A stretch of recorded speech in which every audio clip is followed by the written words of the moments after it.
Gae-el Anakalathai.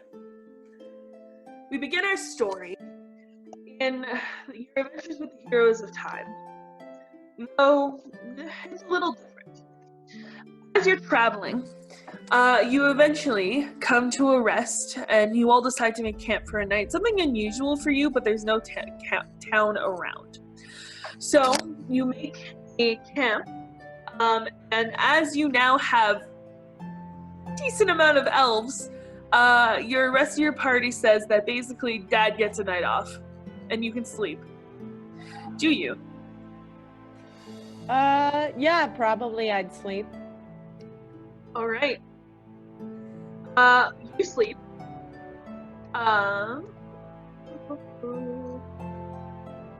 What a bop. I know. This is the actual Anakalathai theme. Like, the amount of music I have for your tribe, ugh, it's disgusting.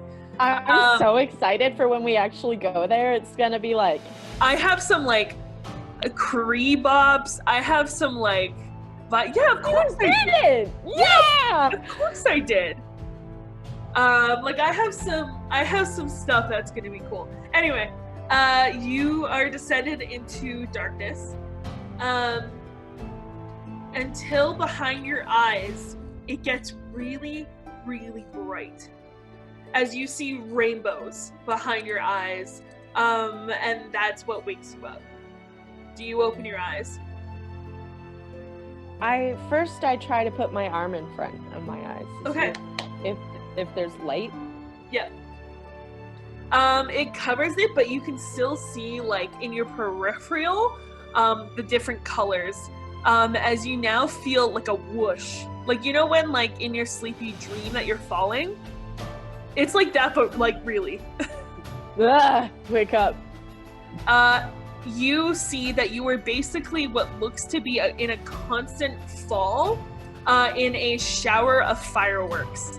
You are just seeing streams of rainbows, flying past you, as it almost looks like a teleportation, but it goes for miles. It looks almost like a sea. What the fuck? In the distance, you see a man in full plate armor and a great axe strapped to his back, just floating limply in this same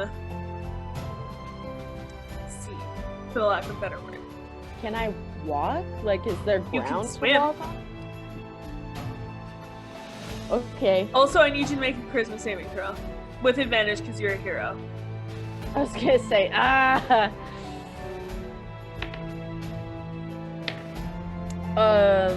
19. Okay, so you do not go mad. That's great news for me, thank you. Yeah, right? So you can swim. Okay. Yeah, I'm gonna start swimming towards this guy. Do I recognize him at all? Not yet. He also has his hood covering his face. Roll an athletics check. Oh no, how hard would it be for you? Oh no. I dropped my pencil while I was trying to be cocky. Won't do that again.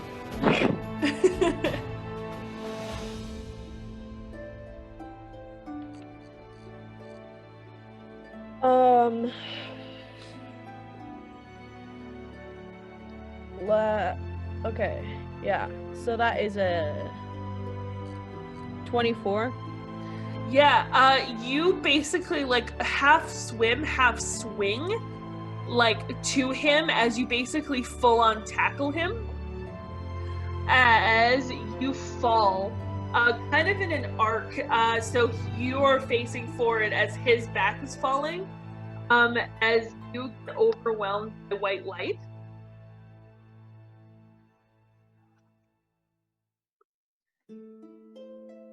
As you hit the ground alone. Whoa, what? Okay, wait. So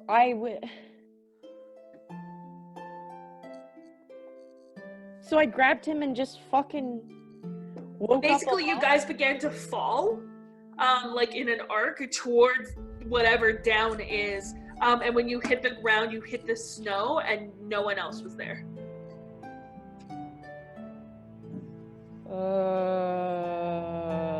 Okay.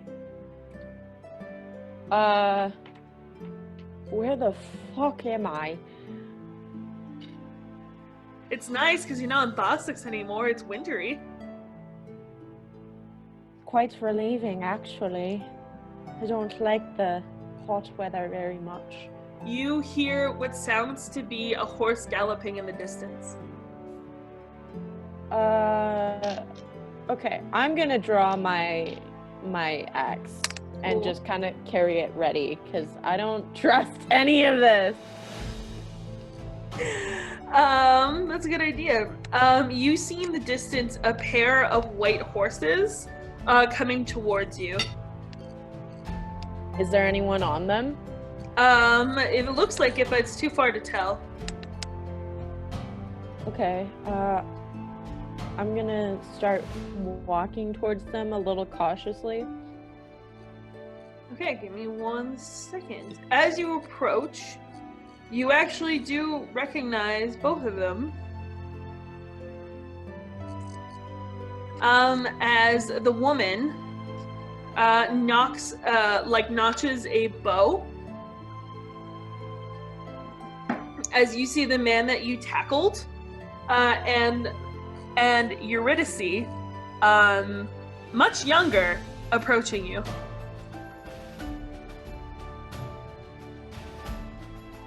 Hi there! And the man shouts. Hello? Who? Sorry, I'm really confused right now. Are you alright? Do you need assistance? As he kind of waves away Eurydice's bow as he goes, oh, he isn't doing anything. Yeah, I'm gonna put my axe back on my back to show I don't mean any harm either. I'm no threat.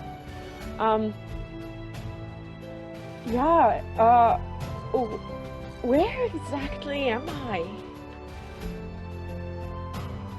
As Eurydice looks at him confused, the man kind of cocks his head and he goes, you're just outside of Cloud Top. Cloud Top? Titan? The mountains? Oh. That's... okay. That's... As you see his hand flinch towards his axe, as he goes, you seem to have been confused. I think it's best if we take you to the castle. Probably. Here, as he gets off his horse, and he hands you a cloak made of polar bear fur. Nice, stylish. I'm gonna keep that shit forever. He is in full plate, by the way. There is no way this man is a barbarian. Okay. Can I get your name? Oh, it's Gae-el Anakalathai. Anakalathai tribe, yes. Asmund. Asmund, nice to meet you. And I already know Eurydice. Oh, no, Anakalathai, you're in Asmund. Yeah. Yeah, under Victor and Estelle. Those are Delilah's parents. Yeah. Oh, well, nice to meet you, Anakalathai. As he gets back on his horse. My name's Orpheus. Orpheus Damon Cloudtop. Orpheus. Yes. Cool name. Thank you. This is my wife, Eurydice. Oh.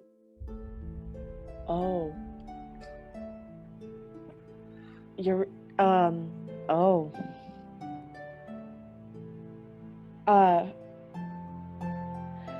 Sorry. Time is weird for me just as a person. I don't really. Do you know who I am? You're an Anakalathai. who's married to Gae-el Anakalathai. Oh, good for you. As he starts walking towards Cloud Top. Okay, I guess I'm just gonna walk with him. Oh my god, I love this. This is so good. I don't know what the fuck is going on, man. I know exactly what's going on.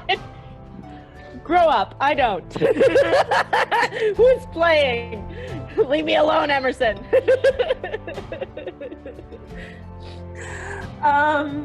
Oh, I didn't prepare this slide. Fuck. That's fine. I'll send it to the chat and prep it while we talk.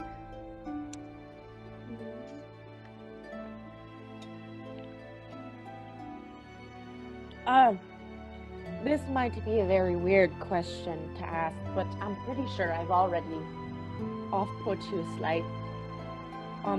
What year is it? As Orpheus kind of like looks at Eurydice and goes, I wasn't that great with years. As she rolls her eyes as she goes, oh god, what year would it be?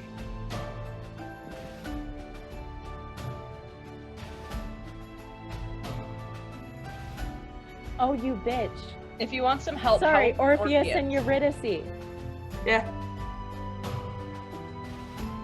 I just got it. My dumb eater loving ass. I can't. As Eurydice looks at him and goes, it's 484. Okay. That's good to know. Okay.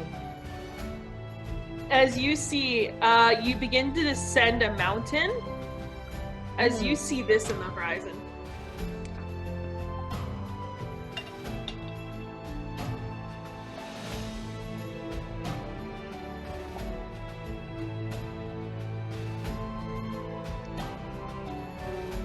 Oh.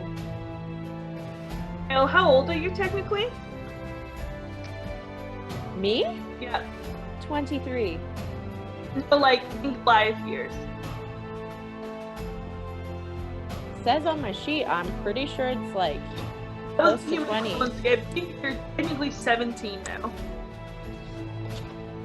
Really? Holy shit. Yeah. Where is it? I'm 22. Well, that was the human equivalency. On my sheet? I think so. It just says. Then, okay, then I'm wrong then. It would be, if you're 22, then Oaken's 20. No, Oaken's 21. Which would make... Because I had Orlin at 16. Yes, you're right, you're right. And no, yeah. So, what is... So, 21... Oaken's 5. Oh, okay, that makes a lot more sense. Yeah. Then.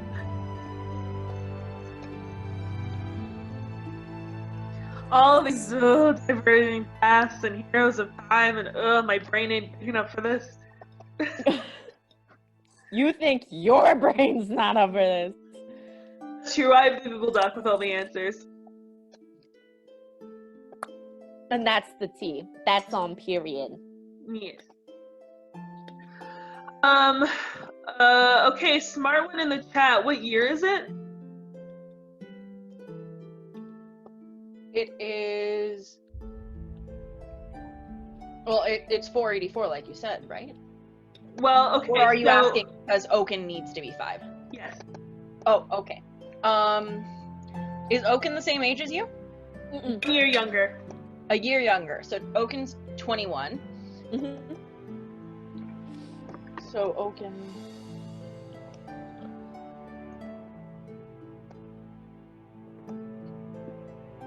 It is 478. There you go. Okay, let me just change that real quick. Sorry, Sam. That's okay. No, I I don't expect that you had that question quite prepared. have everything else, but you ask what the year is. Just go, I don't know, man. I don't fucking know. I just do some weird time shit from time to time. I don't fucking know. Even God can't keep track of what year it is. So you see a kingdom, but in the middle is a castle completely of glass. Holy. Wow. Oh, clicked for no goddamn reason.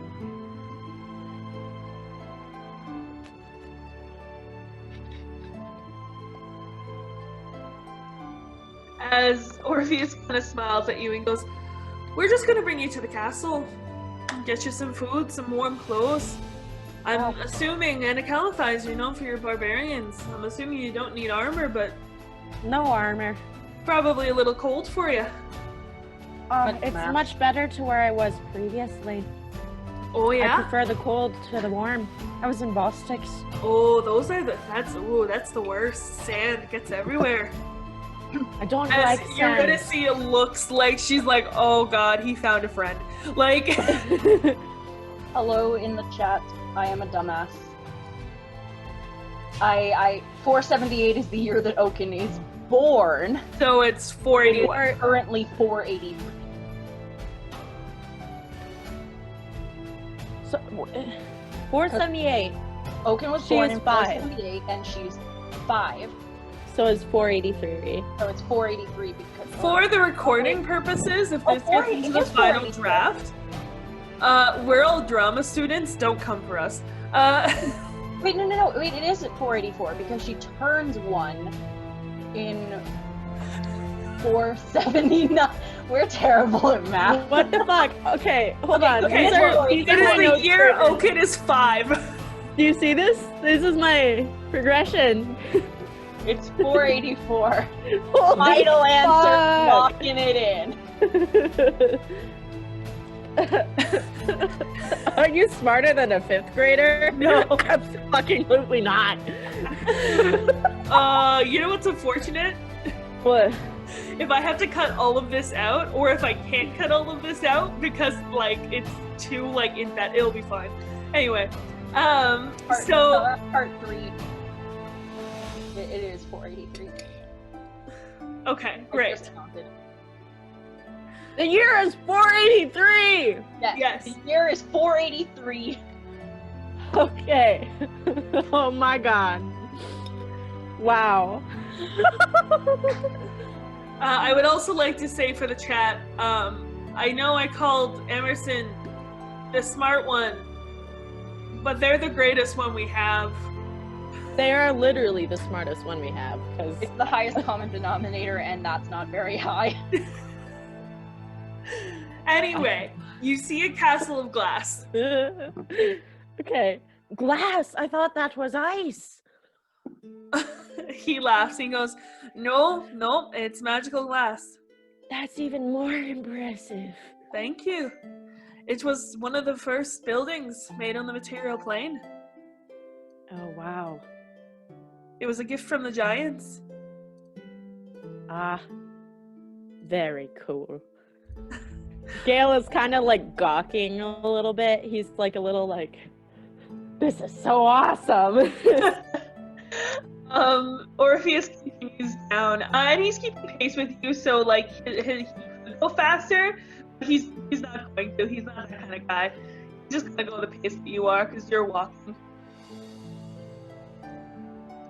As eventually you hit the town. You see a city of all Goliath and the occasional orc.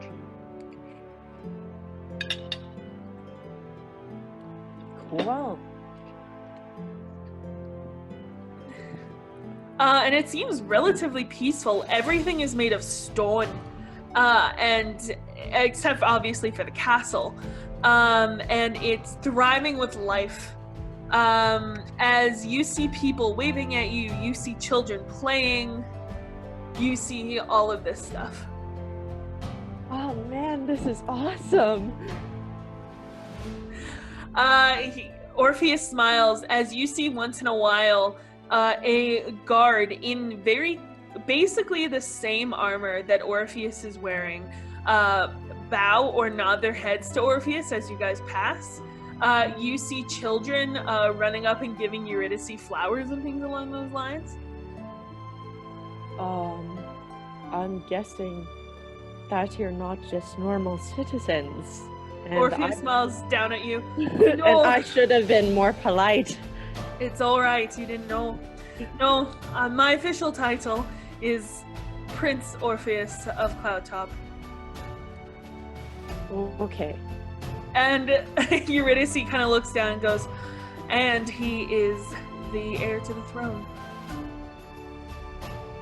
Interesting. As he rolls his eyes and goes, it's not that special. I can't claim it to be special because I was just born to it. I mean, technically I was born to be the leader of the Anakalathai tribe, but didn't work out that way. Looks like we're both royalty then. I wouldn't. No. Well, the Anakalathais are almost as old as the Cloudtops. It's true. We just have the pizzazz. Oh man, you should see some of the get-togethers we have, though. We've definitely got some pizzazz. You've got the soul. We have the pizzazz. As you think he was shading his own culture a little bit. Okay. As eventually you see the front gates that lead to the main castle itself, that giant hallway there.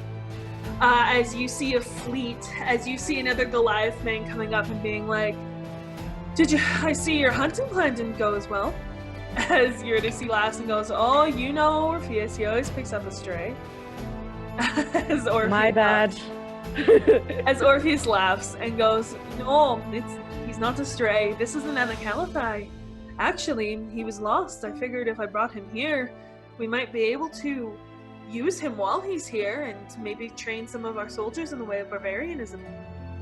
Oh yeah, I that's what I did at the tribe. It's been a long time since I trained.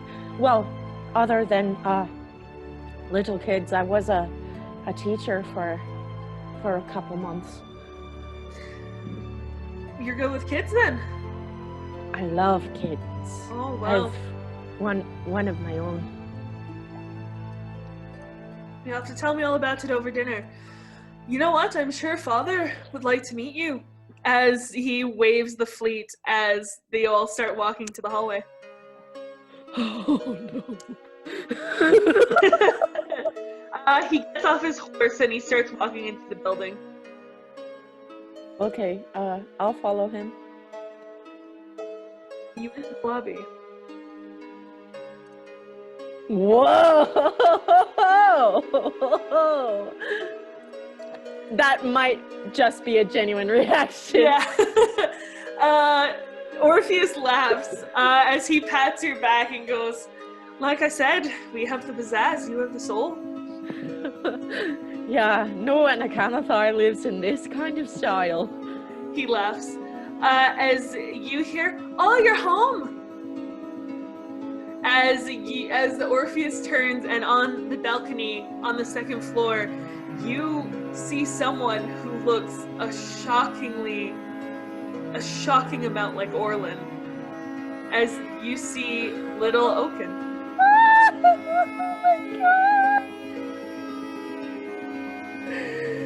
Oh.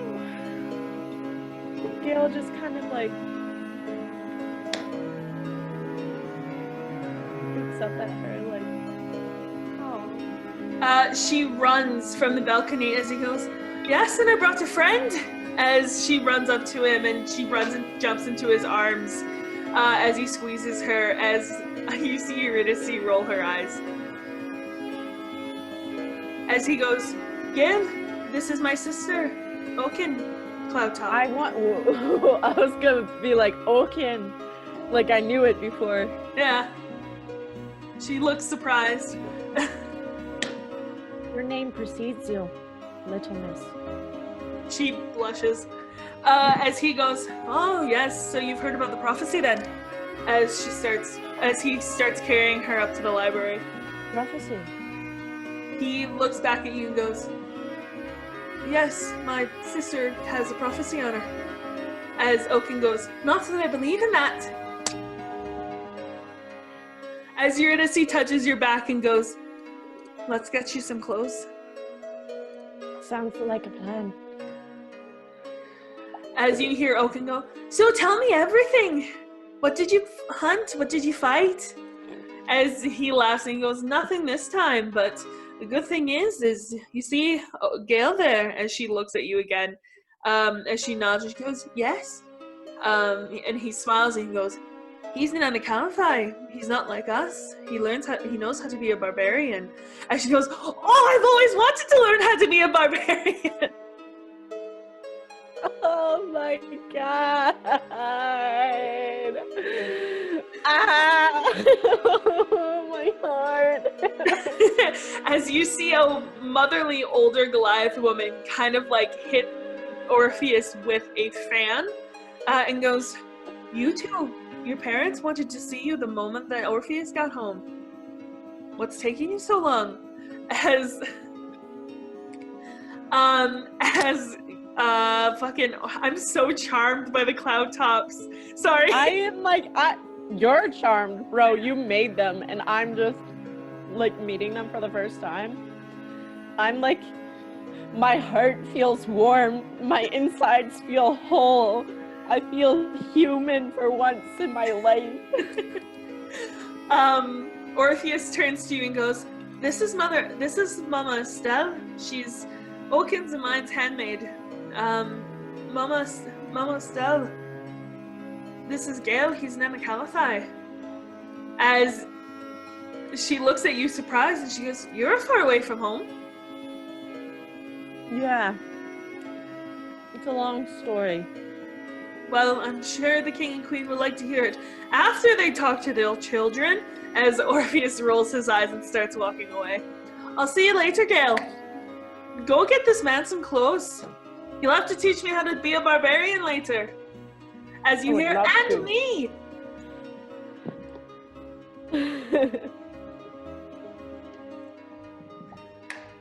As Eurydice laughs, and she goes, I'll bring you to the guest room, and you look about right for just a regular clothes, so I'll get some to you in a moment. As she starts leading you to a guest room. You would guess she's about 13. Ah, okay. Like, her and Orpheus is maybe 15. Maybe. They were married as children. Oh. Okay, sorry you froze there for a sec for me. Maybe I froze. But yeah, no. So Orpheus is maybe 15, and she's about 13, so they were definitely, like, married as children. Okay. As she shows you to a guest room.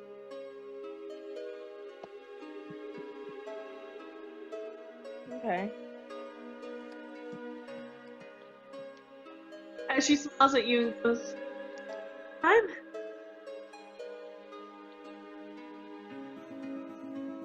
Wow. This is so nice. Alright, what are you doing, Gae-el?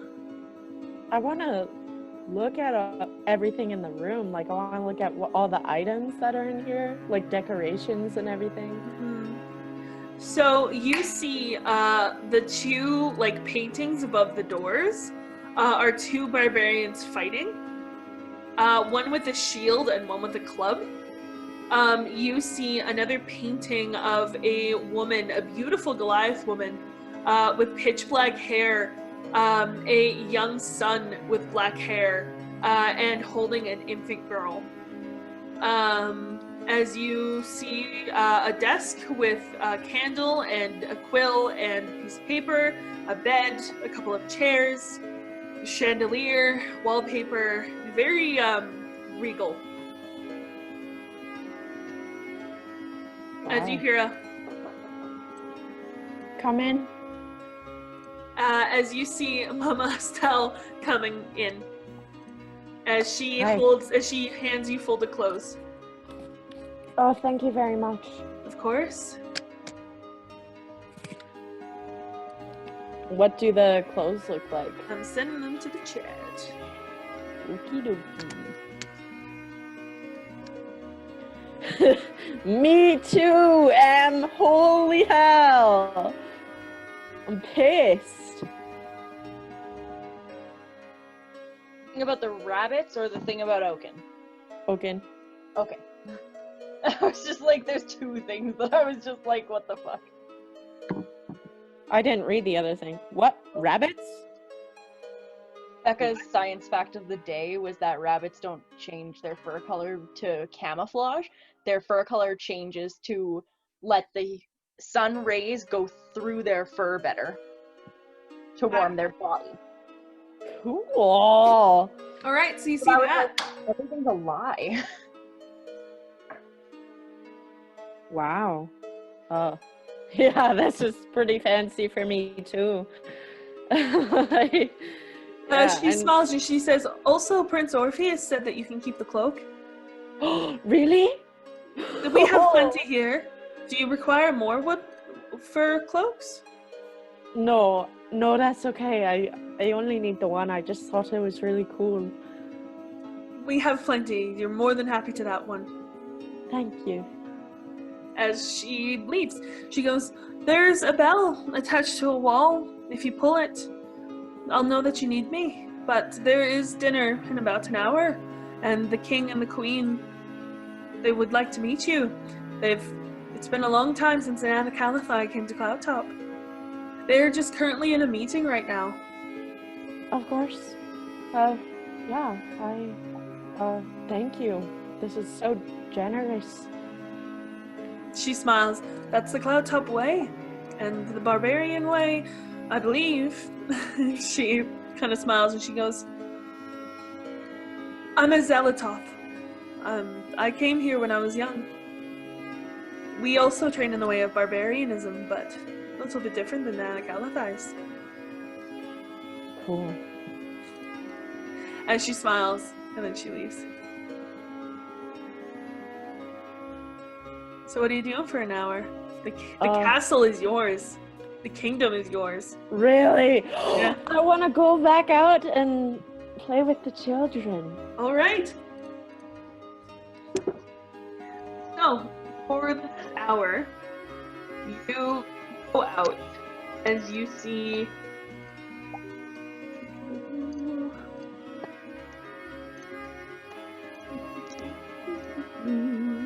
I'll throw on some music. Yeah. As you see just outside the castle, children of all classes playing with beaten up and very nice toys.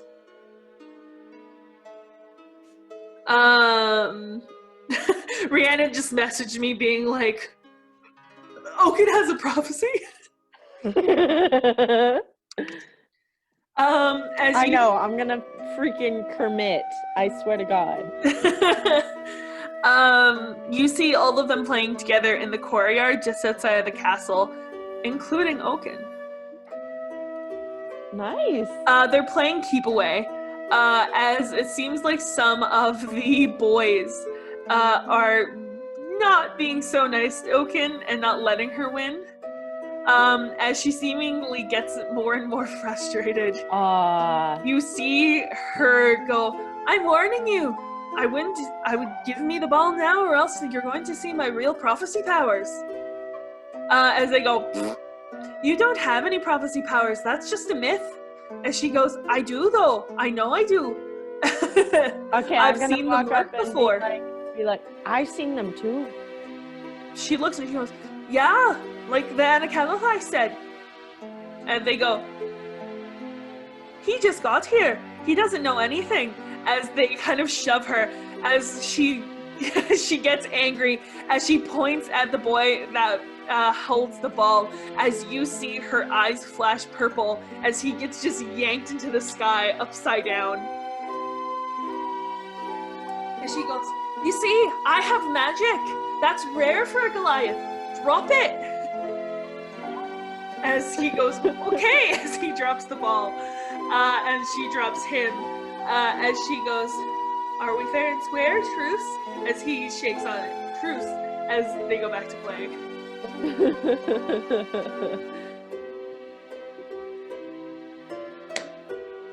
Yeah. What are you doing? You got room for an extra pair of hands? They all look at you and they go, do you know how to play Rough Rider? Oh, of course I do. You do indeed. And she goes, it's like tag, but rougher, so you're the big one, so you're it. And the boy goes, who says? I was just it. And she goes, I'm a princess. It's law now. As she runs. As they all scatter away from you. Rah! I'm just gonna start running. Oh, this is so fucking charming. Eventually, after about an hour, you hear the dinner bell go. As all the children, and he goes, sorry, we have visitors. I have to go to this dinner. All right, time to call it quits for now. Everyone, all the kids laugh and they go, are you going to be here tomorrow, Anakalathai? Oh, I sure hope so. As they all smile. As they go, come on, it's probably dinner for us too. As they all run off. As Oaken goes, and, sorry, Mr. Anakalathai, do you know where... Do you know... I gotta close this fucking thing because every citizen jokes that distracts me. Do you know where the dining hall is? I have no idea. I'll show you. Thank you. As she starts walking. Okay, I'm gonna follow her. Do you say anything? I don't really know what to say. I feel like Gae-el is giving off very kind of like, This is weird, this is weird. this is weird energy. Yeah. Yeah. Let me just fucking pull out Oh, wait. Do you want to know a secret? He looks at you and nods. Of course. The prophecy about me, too. She smiles and she goes, I'm the only one in the kingdom with a prophecy. I don't even know it. Do you know yours? Yeah, it got told to me a while ago. Is it scary? Kind of. I don't like to swear in front of children. But fuck prophecies. She smiles. That's what Orpheus says. And she kind of like looks at you and she goes, you have very pretty hair, by the way. I've never seen Thank silver you. hair before. Thank you. And I like your tattoos. I want tattoos like that someday. Oh, you'll get them. I don't know. Orpheus is allowed to have them because he is going to be king, but I'm a girl, so... That means nothing. She You can be smiles. whatever you want. Do whatever you want. It's your body. She smiles. I'll tell father that. Oops. As you come to a room, as you see the woman you saw in the painting, a older Goliath man, and also some other people, Orpheus, Eurydice, and some other people you recognize. You see, across from Orpheus and Eurydice is Vohorn and Adelaide.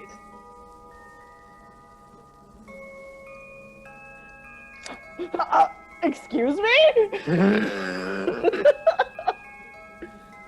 Vohorn is talking very quietly and stone-faced, like he usually did when he was alive, to the king, as you see the queen listening intently as Adelaide just stares blankly, like in between Orpheus and Eurydice. But Adelaide looks spectacular. Her hair is slicked back, like she is in like breastplate armor. Like she looks a lot more like Thea than she usually does, but she looks like a deadly flower.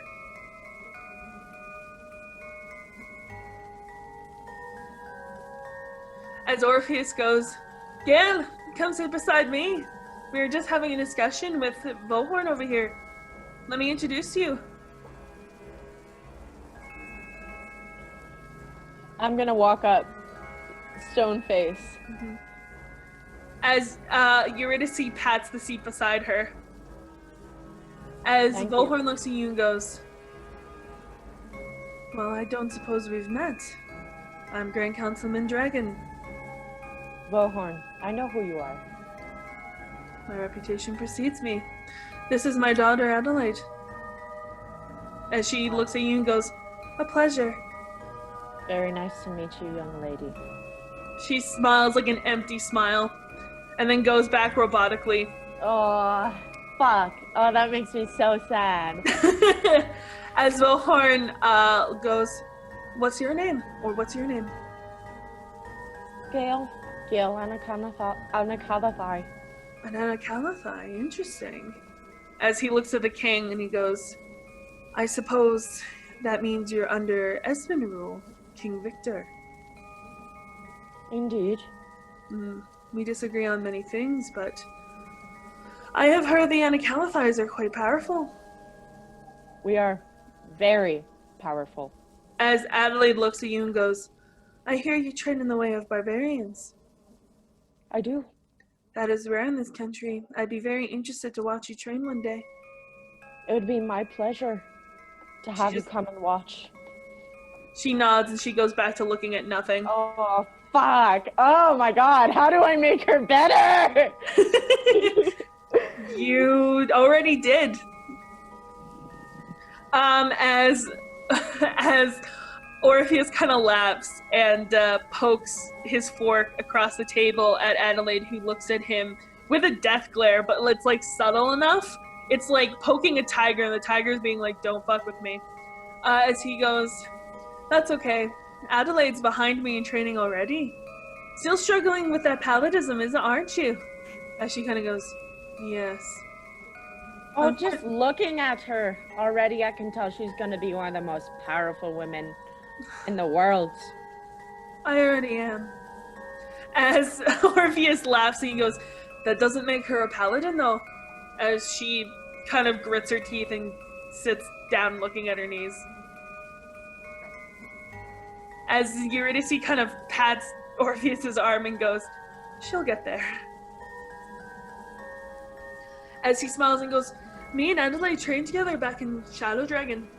As she nods and she goes, yes, we were in basic together. Well, rather, I taught it. As he goes, oh, bullshit. I would believe it. I shoot her a little smirk. She nods at you. As she looks back at Vohorn, as the king goes, enough. We were just finishing our discussion, Gae-el, but considering that you are not from this country, I'm more happy to listen, but quiet heads prevail.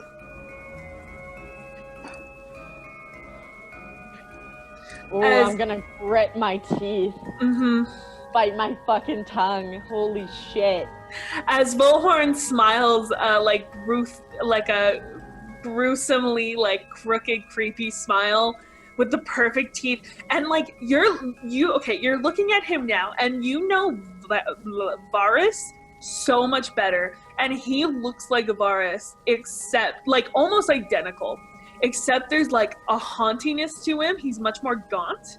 And there's just no soul behind his eyes, where Varus, even on his worst angry days, you can see like the fire behind him. But there's just nothing. The most like subtle eye squint. The most like. As he looks back, he goes, thank you, King Vern. as they both nod. As I was saying, as he waves his hand, as you see two... Yeah, you would actually. You see Valor. You see Valor grumbling under his breath, walking with this big ass scroll. As he places it down, as King Vern looks at him and goes, and this is, as Vohorn smiles, he goes, this is my proposal for the treaty. I suggest that you look at it over dinner and then we sign it before I leave for the night. As Adelaide goes, so that we can begin our process of paperwork on our side with the council. As Orpheus goes, not likely. We're going to take our time with it. We are unlike dragons, giants. Look through every crook and corner before we make a decision, rather than the hot-headed ones. As Adelaide grimaces at him. As she goes, well, good thing that we aren't dragons and giants, that we are simply people. As Orpheus kind of frowns and goes, oh, but your last name is Dragon, and therefore in this room I might as well be giant. As she rolls her eyes. Fuck, dude. As Vohorn kind of does this empty laugh and turns to Vern and goes, children, still playground fighting about old history and myths, but we all are on the same country. We all live together ever since the chaos moment. I believe it is time to put down our weapons and put away that history and have the Cloud Tops, the oldest, most respectable of Goliath, the originals from those said giants, and the dragons, the guardians of Shadow Dragon, to come together. As Vern kind of frowns and he goes, though I agree with you, that's my son, as he looks at Orpheus as he kind of frowns, may have spoken out of turn. He is not wrong. As Vohorn, you see like a twitch in the side of Vohorn's mouth. I know what you've come here to offer, Vohorn. And I do not think this is the right way to go about it. As the queen kind of nods. As Adelaide goes, you are the last kingdom and the last village to agree to come into our council and give up the crown, as we can all work together. Don't you think it would be better for Titan as a whole if Shadow Dragon and Cloud Top worked together on the same council? No, frankly. Gae-el did a tiny scoff there. I could not hold it back, and I figured Gae-el would not either. Yeah. But, like, you know, he's not gonna say anything. He's just... As Orpheus leans forward and goes, Cloud Top would never join your crooked council. Ever. Dragons. As Vohorn goes, this young one is spirited, I will give him that. As Orpheus frowns, as Vern goes, we understand that you are trying to make peace with this kingdom, Vohorn. Or else you would not have come to my family dinner, as you see food being placed in front of you. Oh. But times are changing, and the world of Wisteria, though new, is developing at much more of a rapid pace than old Valia. You see, though, if we do not agree to a truce, and Cloud Top gets attacked, there is nothing I can do. I don't want you to fall, and I don't particularly want to watch it. as the king kind of frowns.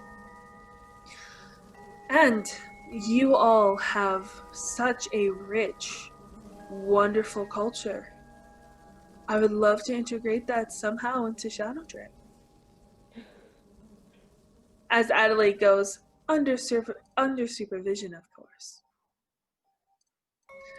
As King Vern laughs openly, as you see Vohorn genuinely scoff, as he goes, so you come into my home and try to declare yourself king, is that what you're saying?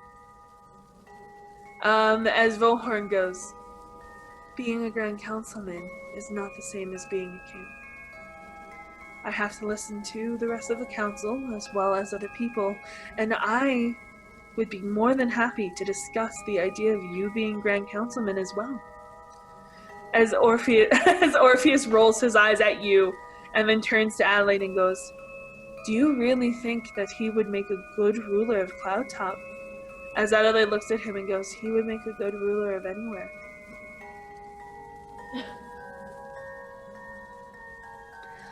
As Vern kind of sighs and sits there as you see the queen kind of take an awkward sip of her soup. As you see Vern go, no.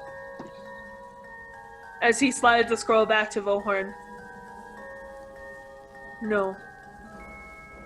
As much as we have held a peaceful standoff, Vohorn, since the chaos moment, our culture is our own. We are the gate to the land of the giants, and we don't intend to give that, or even have a risk of it getting into the hands of the dragons. As Vohorn frowns and goes, that is true. I will admit that you are the gate to the land of the giants, and I understand that to be very, very important.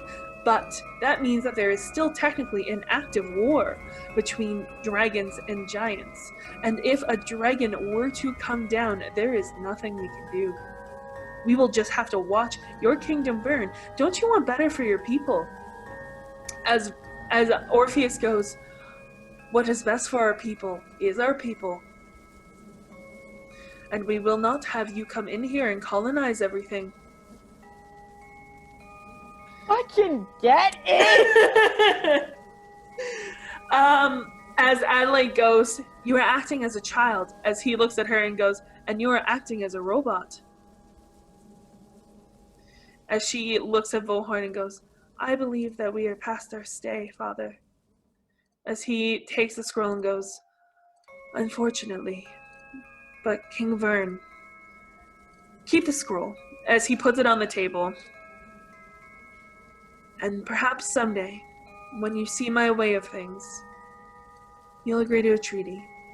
But for now, I suppose I'm content with you and I remaining peacefully at odds. Okay. Yeah. I'm gonna just stand up at that point. Yeah.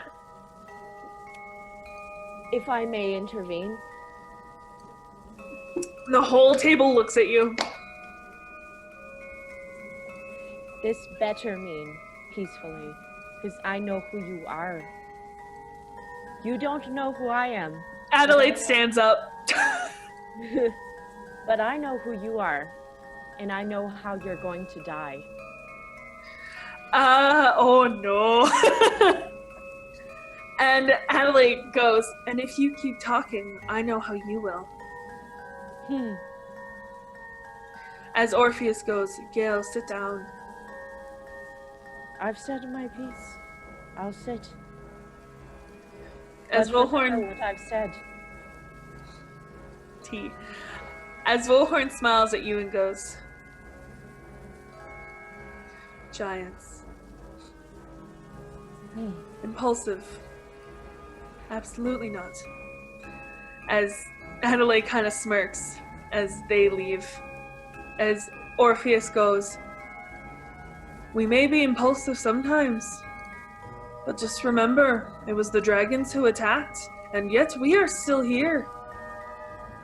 As Vohorn stops, turns very carefully with a forced grin and goes,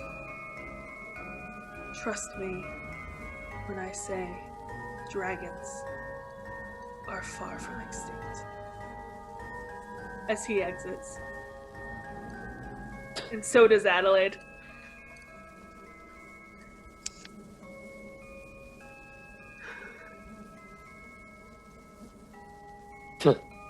I spit upon thee. Holy fuck. I hate that guy. As soon as the doors close, Oaken kind of goes, "Whoa." It's okay, little one. Is Oaken sitting beside me? Yeah. Okay, I say, "It's okay, little one." And I sit down. As King Vern kind of looks at you and goes, "As true as what you said was, that was foolish. But I apologize, sir. I know the Anakalathais are meant people of pride." It's hard to do the accent. People of pride. And so I respect that. I am Vern Cloudtop. I'm Gae-el Anakalathai. I do apologize, sir. It was just hard to watch him step over this kingdom so freely. As he kind of chuckles and he goes, "Unfortunately, that is the dragon way. They are hoarders.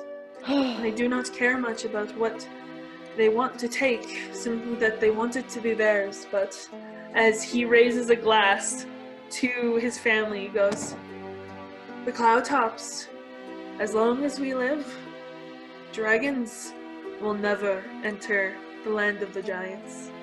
As Orpheus goes, "Hear, hear!" As everyone kind of does that. Is it ale? Are we drinking beer? Yeah. Gail loves him a good beer. It's good. You think it might be dwarvish.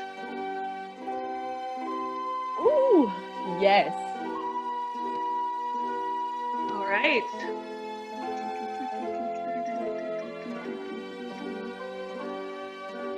As dinner is, as soups and the salads are cleared away, you see like the meats and the potatoes and stuff like that, as all of the cloud stuff begin to kick in. Oh. This music. It sends me. As they're all laughing and talking to each other, as Vern kind of leans forward and goes, "So, tell me about yourself, Gael." It's a long story, and I believe if I told all of it, you wouldn't actually believe me. They all laugh at that. Mysterious, but strong. I can respect that. Maybe I'll tell you the full story. Just maybe. The queen smiles at you.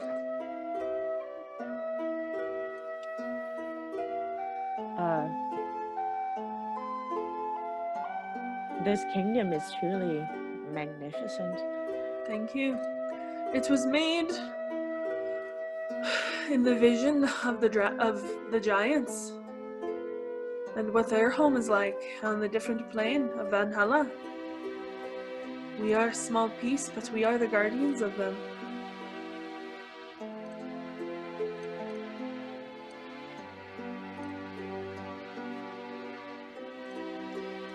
As Oaken goes, "Someday I'm going to go to Valhalla."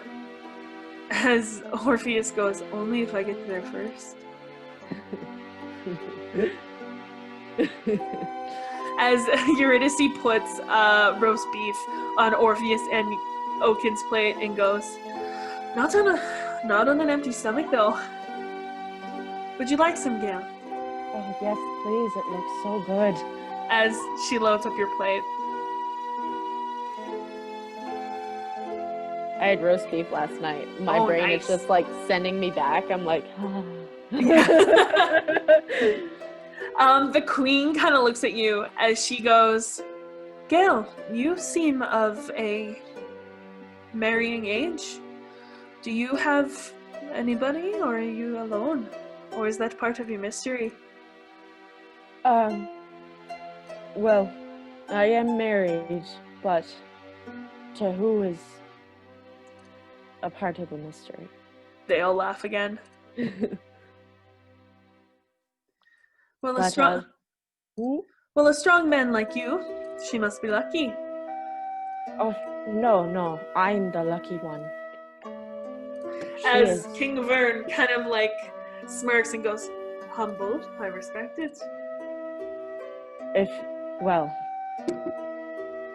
If you met her, you would know that I'm lucky. She is just a force of nature, literally. She is just the most incredible Goliath I have ever met in my life. As the queen looks at Oaken and goes, I hope someday someone talks about you that way. As she smiles. I'm gonna scream! The family that Gae-el never met. I look at Oaken. Is she looking at me? She's blushing, but yes. I'll give her a little wink. She blushes more and kind of sinks into her seat a little. That's funny. All right. She reminds me. Actually, Oaken reminds me a lot of my wife. I think, without a doubt, Oaken will wind up to be one of the most amazing women in Cloudtop. She smiles and she goes, once I teach the prophecy, Orpheus goes, you literally don't even know what that is.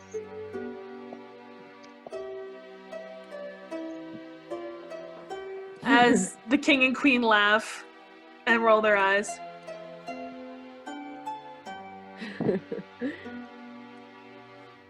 They're not too bad.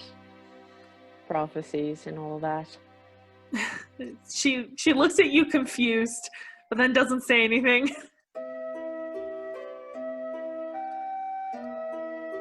As the king kind of looks and he goes, you sound like you have experience. Yeah, actually, I have two prophecies surrounding me. One about me, one about my son. As Oaken pipes up, you have a son. Yeah, I do. He's a very, very brilliant boy. Unfortunately, he's the one who's prophesied to save our tribe from the blood witch that's plagued us for years, but he'll die in the process. As Orpheus kind of like tips his head in like kind of respect, as King Vern nods understandingly, as the queen kind of like, she looks the way a mother does, you know? Yeah. As Courtesy goes, I'm very sorry to hear that. It's okay. We're getting through it. I say that as if it's some sort of common cold, but he's aware of the prophecy, so we're just doing everything we can to give him proper training. Maybe he can beat the prophecy. But that's my hope too. As Oaken pipes up. Funny enough, he's not a barbarian either. He's a sorcerer. Everyone looks at Oaken. I'm a sorcerer. Huh? Excuse me? I'm gonna fucking Bro, did you see how my face literally went a different shade? Yeah. In my screams? Well, I'm sure you would really like my son. We sound very similar. What kind of sorcerer is he? I'm a storm sorcerer. He's a storm sorcerer as well. They both, the king and the queen, laugh and look at each other. Well, we'll have to set up a meeting between them. I think it'll happen naturally, in all honesty. As Oaken kind of kicks her feet and goes, I'd like to meet another Goliath sorcerer. And she goes, but I understand what you're saying. I haven't exactly heard the prophecy. The giants haven't told all of it yet. But they did tell me that I was meant to die. Oh. Oh. Did they say how? The king and the queen kind of look at each other and put down the goblet. As the queen this time picks up. Goes. We got a message from Valhalla the day Oaken was born. That she was born to be a very special child. And that her purpose was to take on part of an ancient sort of power that we would not yet understand. And someday use it to save the world. But that she would most likely have to sacrifice her life for it. As she kind of like smiles at you. I just kind of like pat her head and rub a little bit. Mm-hmm. I think I know a lot more about this than you think. As Oaken kind of like looks up, kind of between your fingers, as like and like between her hair, she goes, "But maybe I'll survive the prophecy like your son will. If he's anything like you, I'm sure he will."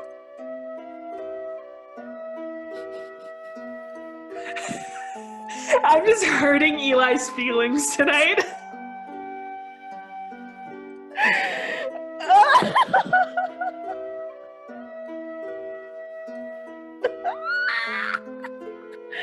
I'm gonna scream. Oh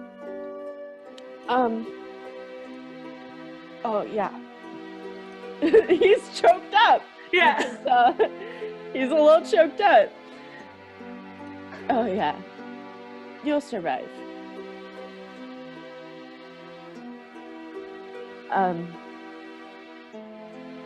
As the king kind of claps his hand and goes, "Well, I suppose that we have dessert, and then we'll be left to our own devices."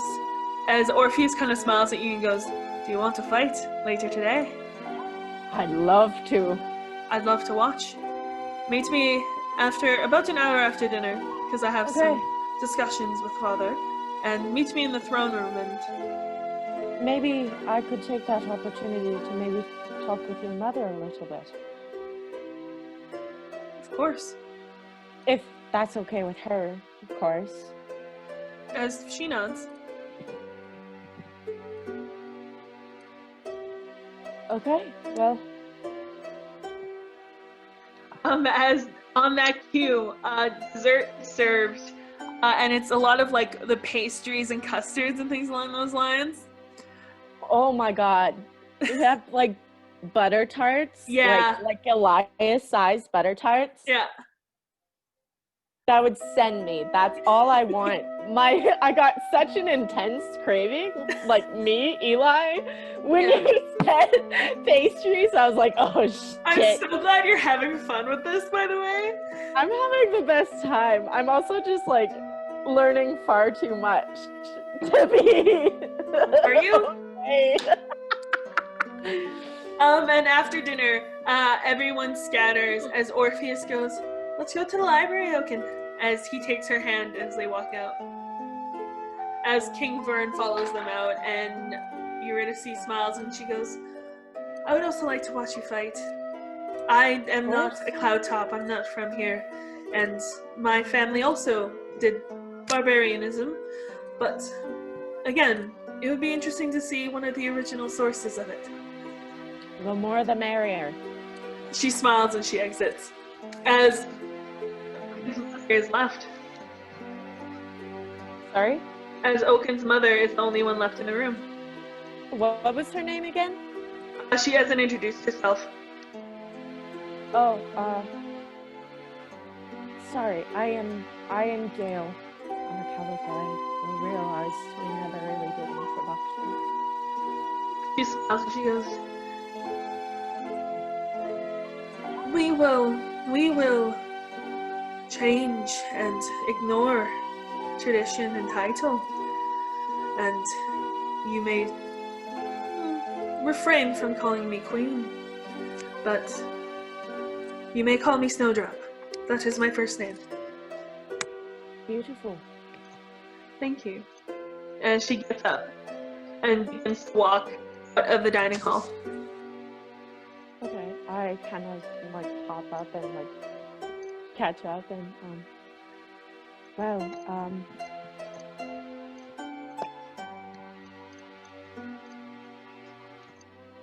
there's so much I would like to say.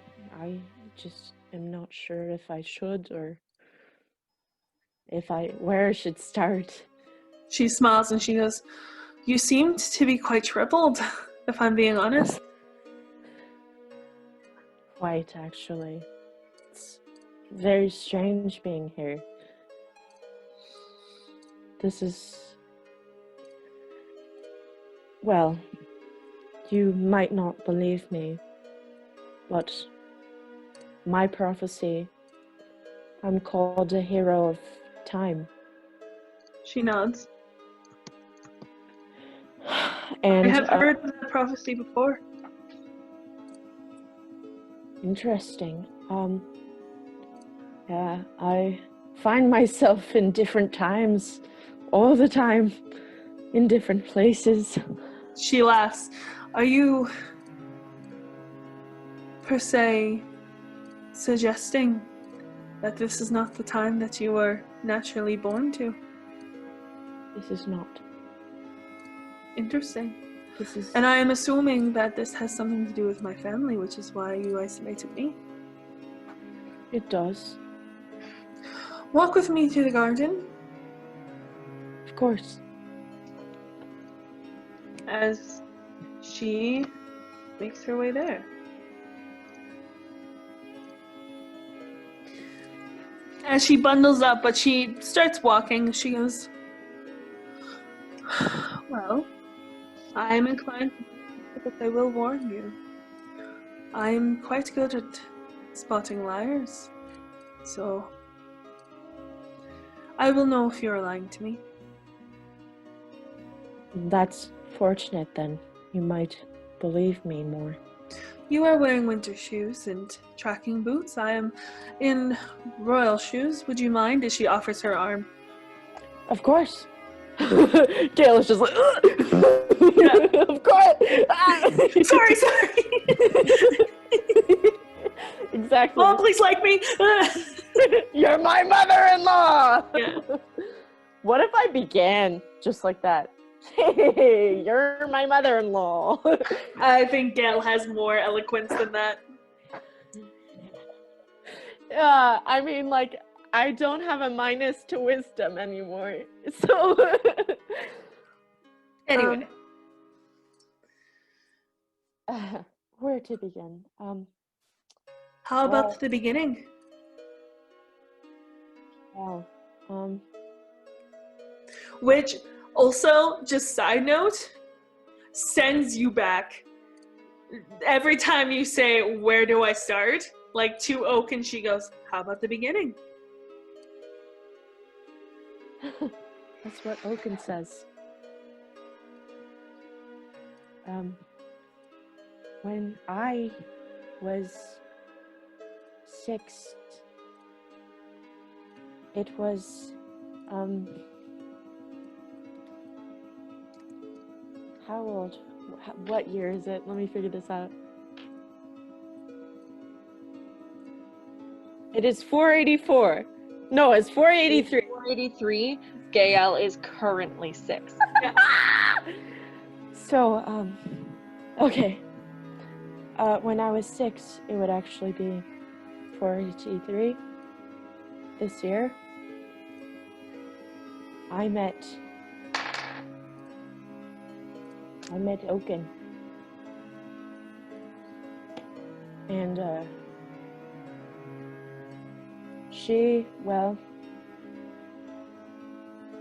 we grew up together, and she's actually my wife now. She just nods once. The boy, the prophecy, that's our kid. Oaken's kid. And, That would make sense if they're both sorcerers. it makes a lot of sense now. I never got to learn about all this. She was very reserved about it. She nods once. I believe what Oaken is a child of time. I'm sure. I'm not sure. I mean, there's just some things I could ask that could maybe confirm.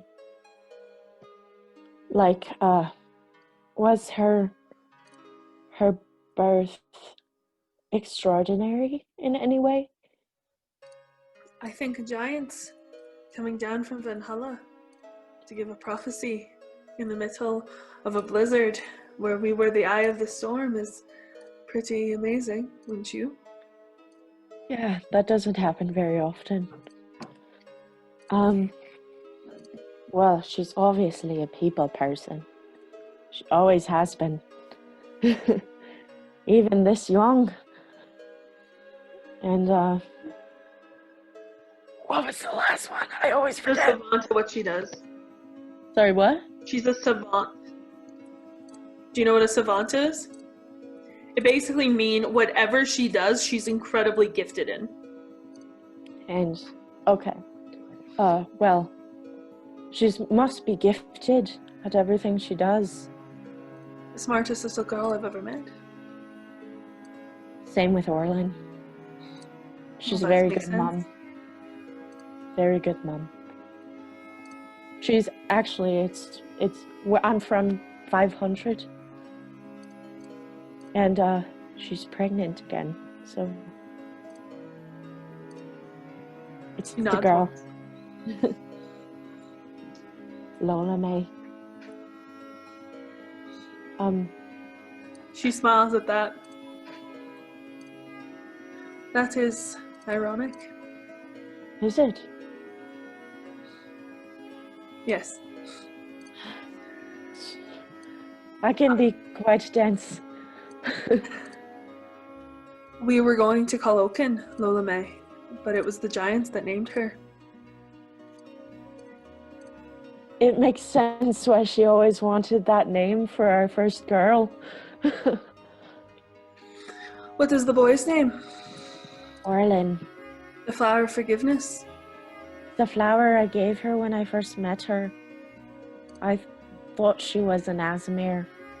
Because she's close to one. So beautiful. I was always smitten with her.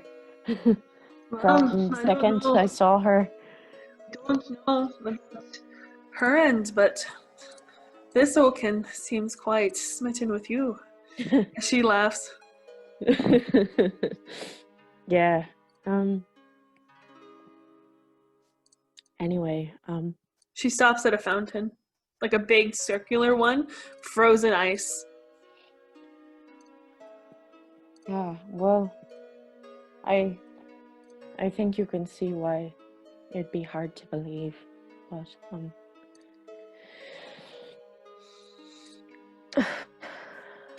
in the year 499, it's like my prophecy ended. But I never knew Oaken had one. That she's supposed to die, but I can guess why. And I've been given a gift to hopefully prevent it. She nods and she thinks to herself as she goes, "May I be honest Of course. and speak freely? Yeah. It is very hard to believe you, I figured. but That's why. that being said, one of the things that no one knows about Oaken's prophecy, well, I was the only one who heard it, so I know the whole thing. And one thing that was mentioned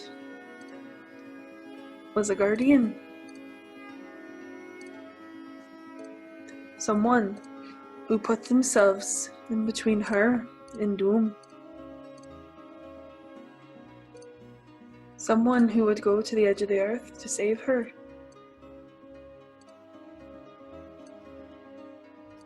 Well, you make a pretty good case. I thought it was going to be Orpheus, but, well, you seem to make a lot more sense. Gail really smiles and looks down.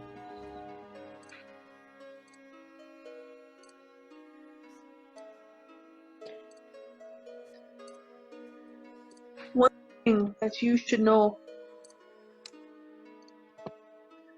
about Oaken, specifically. Also, somebody just dropped. Hold on. Okay, sorry. One thing you should know about Oaken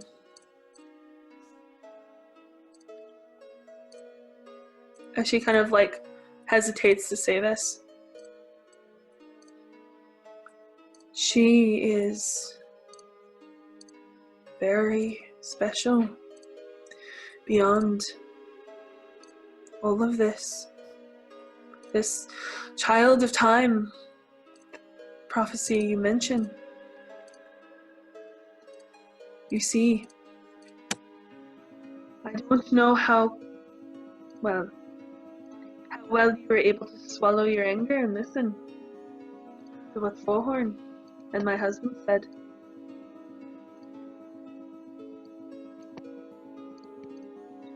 In your time and with your people, do they talk about Valhalla? Not very often. Valhalla was a plane that the giants pled the gods for. That's why you don't see many on the material plane. In the beginning, near the beginning of Valia's time, dragons and giants fought.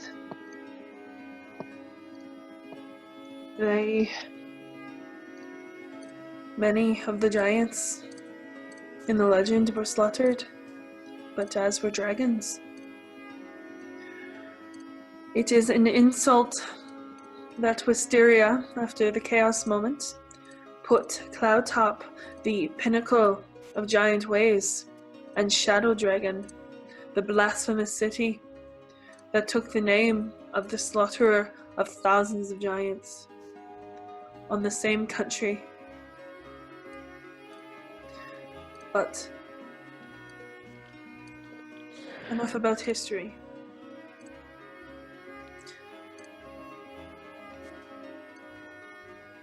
Valhalla is always meant to be a place of peace, but it is not meant to hold forever. In recent times, I have worried that Oaken's sorcery powers have been cracks in Valhalla. And I worry that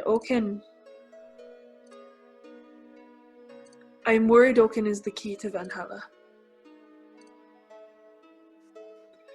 I am worried that she is the one meant to open the gate and have the wars between dragons and giants begin again. Ragnarok. I am especially worried as I do not know how well that you actually know the dragons. I am one of the people who helped to kill Vohorn and end his dictatorship.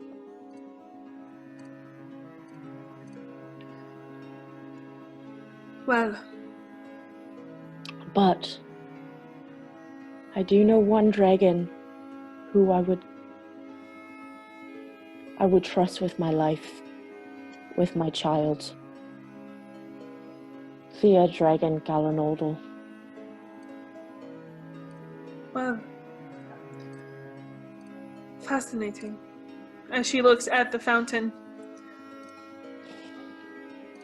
Then it is true, the rumor. Rumor? That's Adelaide is not Vohorn's biological child, is she?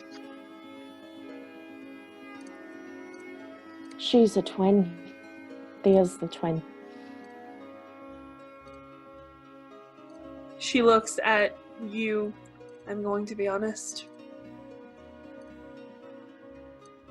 It is suggested that Adelaide is the gold dragon, Shadow Knight,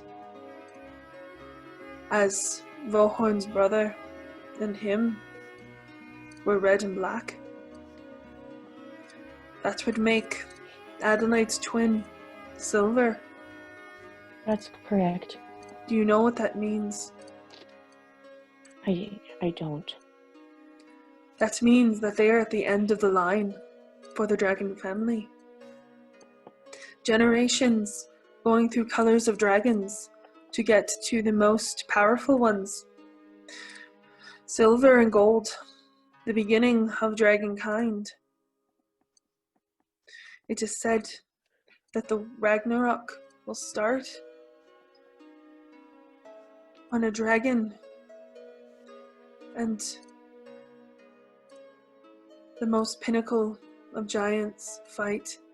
Cut out right there. Oh my god. Hold on. Oh my god. Okay, sorry. Yeah. Okay, go. It is said that the beginning and end of dragons and the gatekeeper of Valhalla are meant to restart or end the world and the war between giants and dragons that have gone on since quite literally the beginning of time. If you truly know of a good dragon, then be warned. Someday you might have to choose between that friend and your wife.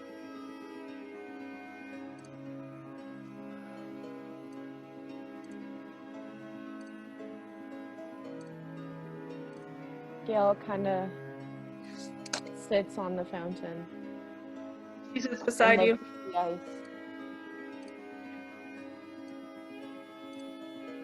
It will always be open. Although it would be painful. I hope that in your time and, well, if you are a hero of it, that you will be able to avoid that fate. I will do everything I can. But be wary that this could be what their lives are leading to. Okay. And at the worst case scenario, your friend is the one who is supposed to face off with Oaken. But I would very much hope and fear for my daughter that it's Adelaide.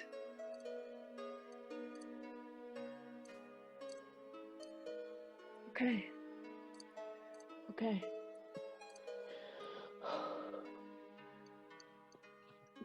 Gail takes a couple deep breaths. But as she kind of chuckles, it is good to hear that Vohorn meets his fate, Well deserved. especially at the hands of a Goliath. Not really. Thea did do the last blow. Well, then there might be a dragon I would actually like. She's very likable. Pardon my French, but Vohorn, I wanted to punch his lights out the second I saw him. Well, I hope Varus is out there somewhere. He is. He's well in 500. Good. I'm just glad to hear. As she stands up. But enough talk about prophecies and things that may or may not be someday. You're meant to go fight with my son. Yes, yes. I offer my hand. She takes it. I am glad that Oaken found someone respectable.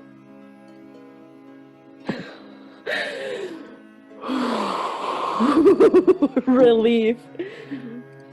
Gail kind of blushes and like gives a little like, yeah, I got the mom's approval. Oh my god. That was intense.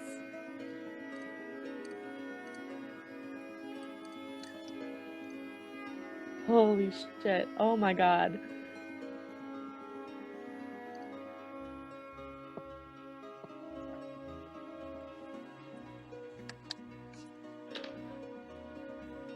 Holy hell. Oh my god.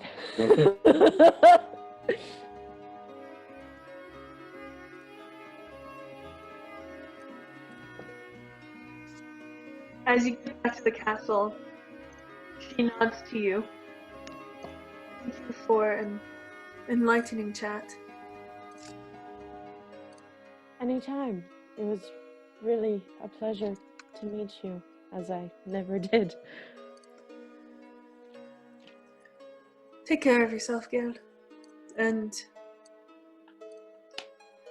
if someday we meet at the gates of Valhalla and I find out that you hurt my daughter, you'll know that she isn't the strongest cloud top. As she just starts walking away. Understood.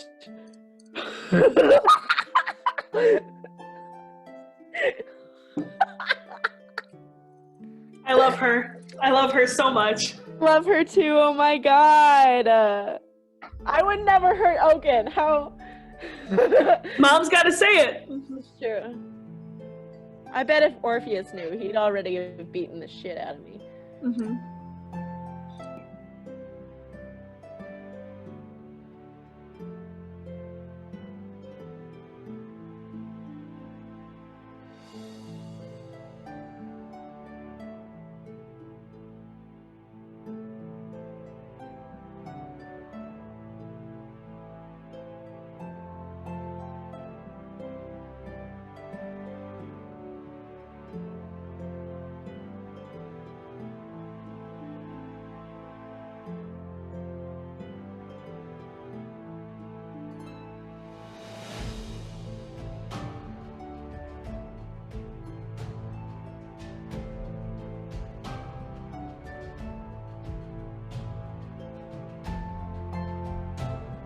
Of course I'm ready. I'm always ready. All right.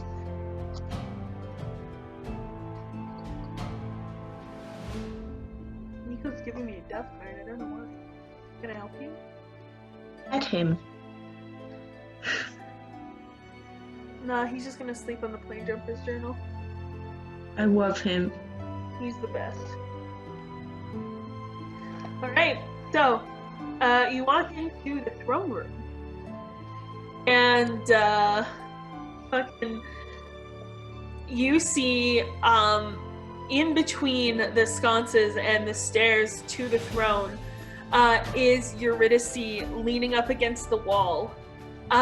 Oaken sitting quietly on the stairs, and Adelaide and Orpheus just fucking going at it.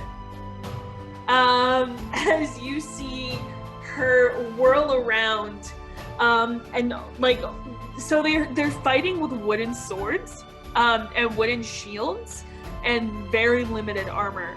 As she goes to swack him in the back of the neck with a sword, he just whips the shield around and it ricochets off. As you see them fighting toe to toe, but Adelaide having a run for her money.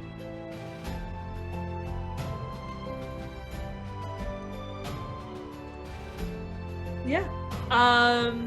Eventually,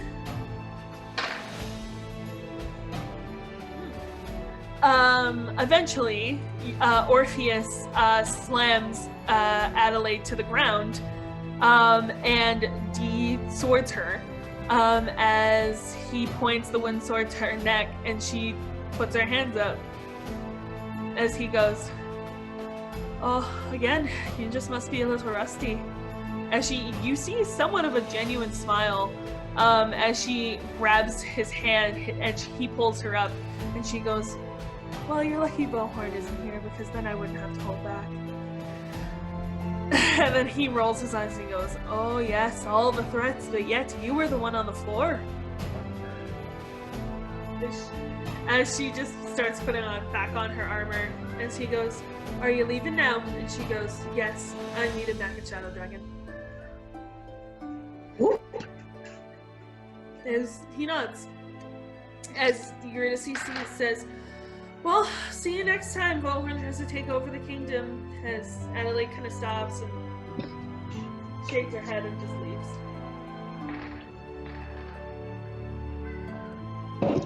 As Orpheus looks at you and goes, "Oh, you were missing a good fight." Looks like it. Would have liked to see more. I'm sure if you're here for more than a day, eventually you'll see it again. Unless you're looking to fight me, and then, well, that can happen at any time. You're on. Alright, no magic. Huh? No magic or magic. No magic. Alright. As he was doing use to play through blades. Dealer's choice.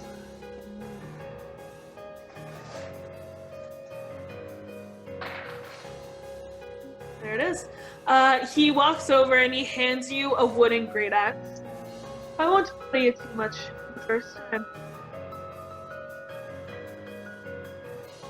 I do a little, like, flip. He does the same. Alright. Alright. You're gonna fight. Yeah.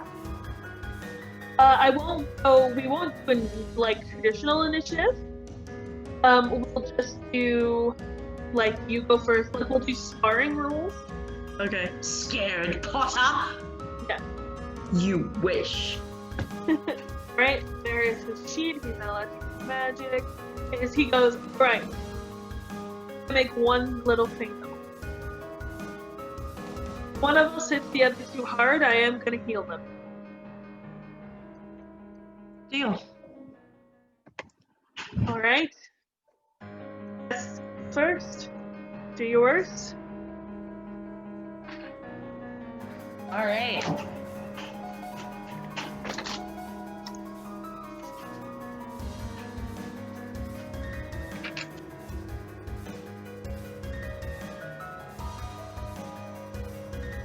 Okay. Well.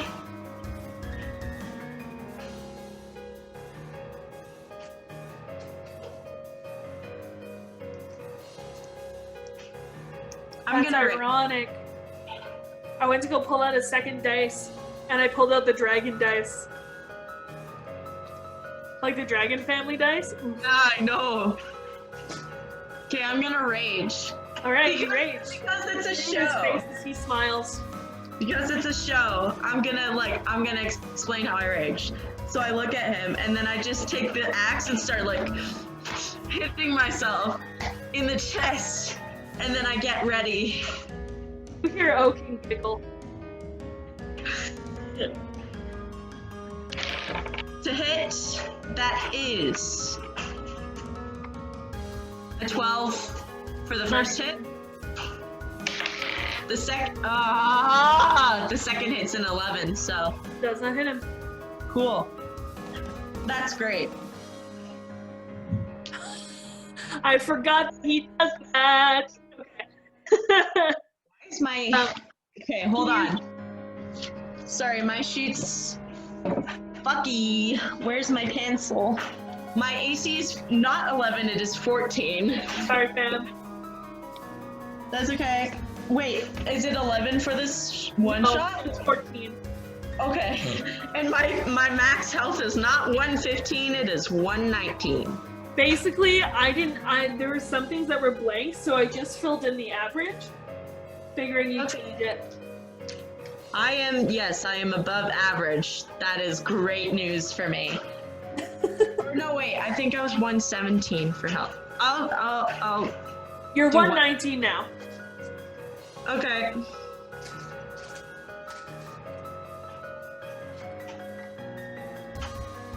Okay.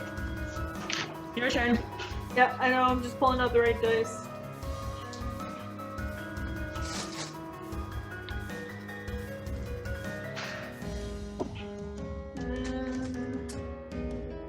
Out here looking like a fucking troll doll. Well, the show's audio only, so... Oh, thank God.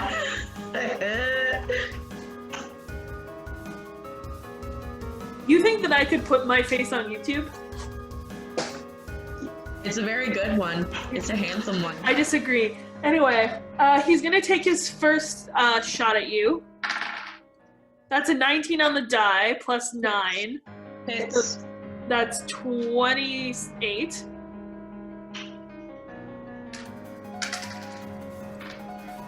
So you take 12 points of slashing damage and 5 points of radiant damage.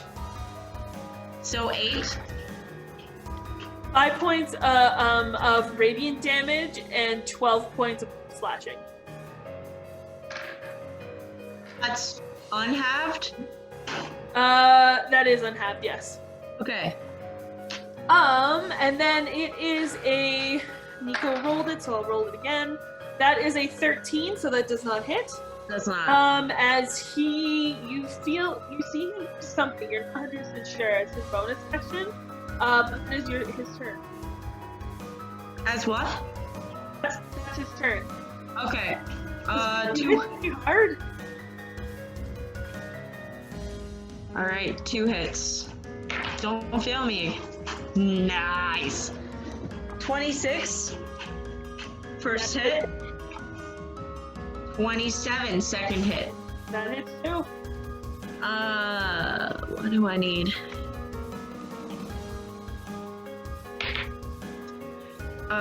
D4 plus 3 is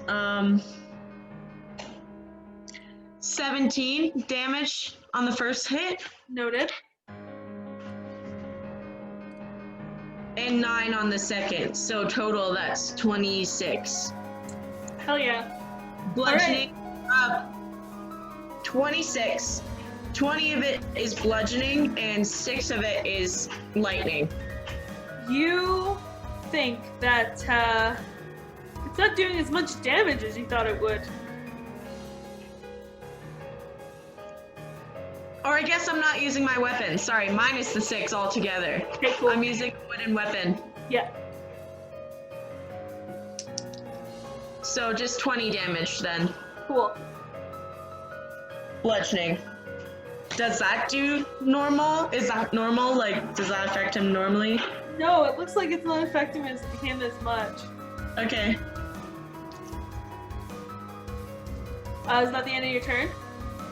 Yeah. All right. He's gonna hit you twice and go, I'm pretty impressed.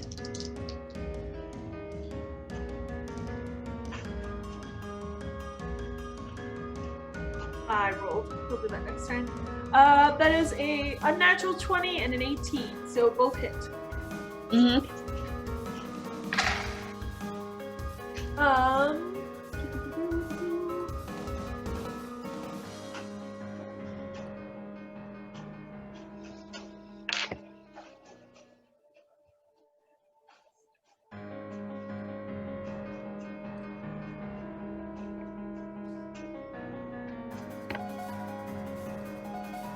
You take 30 points of damage unhalved. That's both radiant and bludgeoning, or slashing rather. Okay, so 15. I'm gonna use Stone's Endurance as my reaction, so that's my con modifier plus my hit die. Mm-hmm. Reduced damage. Yep. Shit, that's.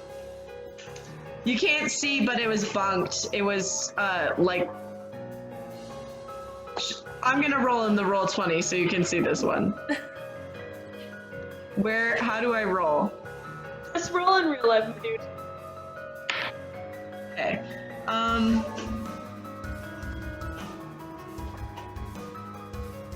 So 9. 15 minus 9 is 6. So I only take 6 damage. Nice. 6 is 105. Cool. Cool. And that's his turn? Yep. 2 hits! Motherfucker!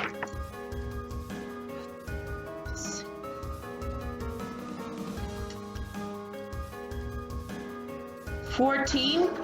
Does not hit. Okay, second hit is a nat 1. Okay. Hell yeah. So you go to hit, you miss the first time, and so he goes kind of back to miss it. As the blade swings in front of his face, as you see him grab it and then yank you down onto the floor, you are prone. So he has advantage next turn. Do I still have bonus action? Oh, if you haven't won, you forfeit the rest of your turn. Okay. As he goes, you're not gonna run away, are you? As I need you to make a wisdom saving throw. 4. You fail. Champion's challenge. A target is unable to willingly move more than 30 feet away from him. Can I retort? Never! He does something with his bonus action. Okay. I get up half my movement. Yep. 2 hits. That is 24. Yeah, that and is. 4. So the first one hits. Yep. Hit.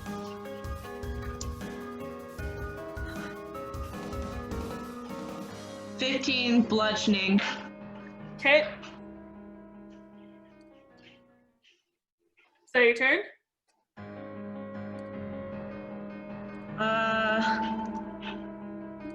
Yeah. Hold on. Yeah, I think so. That's it. I'm gonna look up a thing. As he says, well, let's put this barbarianism to the test. As he, oh my god, yep, he hits you both times with 2 21s. Okay. So that's...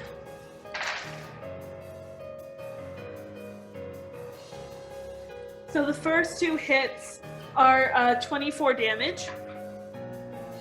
Okay, unhalved. Yep. All of my attacks are going to be unhalved. Okay. And then the second one, as you see him go, all right, let's do that again, as the action surges. And that's a natural 20. And then a 14 on the die. So those hit too.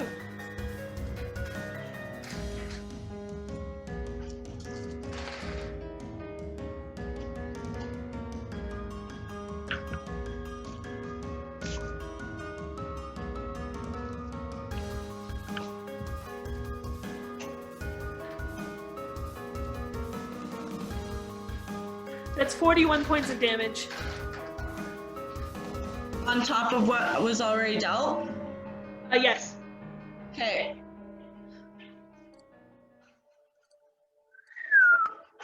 Alrighty.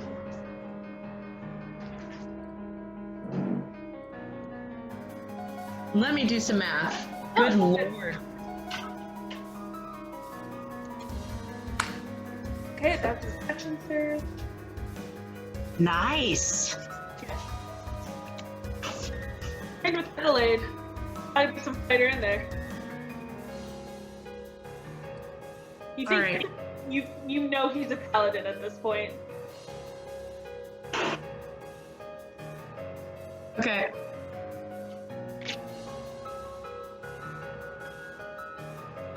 And that's his turn? That is his turn. Okay.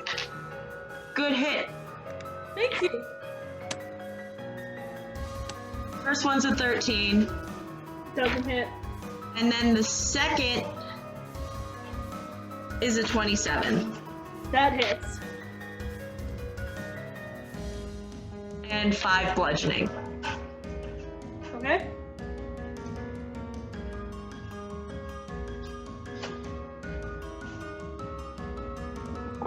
Just spooking Rhiannon a little bit. You smack him in the face and he goes, "You're quite strong." Oh, hilarious. As he winds back, as you see him go for your head, as you instinctively dodge out of the way as his blade flies out of his hand. That's his turn. He got nat 1. Now's my chance, dude. You! It was on a 19 and then it went 1. 1? Hilarious. You go to strike him back and your blade goes to the opposite end of the room. As Uranus laughs, as he looks at you and goes, "Truce for a moment to pick up our blades?" As he runs to go get his. I'm gonna click my boots. Okay, interesting. He goes, I thought we said no magic. Oh shit. Well, I take off my boots. Alright. I fight better without any shoes anyway. He laughs at that. Okay. As he comes back to the middle with his blade. Alright. I'm back with mine, I guess. He chuckles and he goes, "You're lucky. If we were doing magic, I would have submitted you yet. I would have submitted you." All's fair. In love and war. It is. I'll let you go again. Alright. This might be your downfall. A natural 20. Hell yeah. And yeah. What? This die is confusing. So unnatural 20. Yep. And then oh, what is it? 17? Doesn't hit. Go off, okay. His AC is 18. Oh, okay. 12 bludgeoning. Hell yeah. Alright. What's your insight? 0. Oh, never mind then. Are you bleeding? No. Oh, fair enough. Neither is he.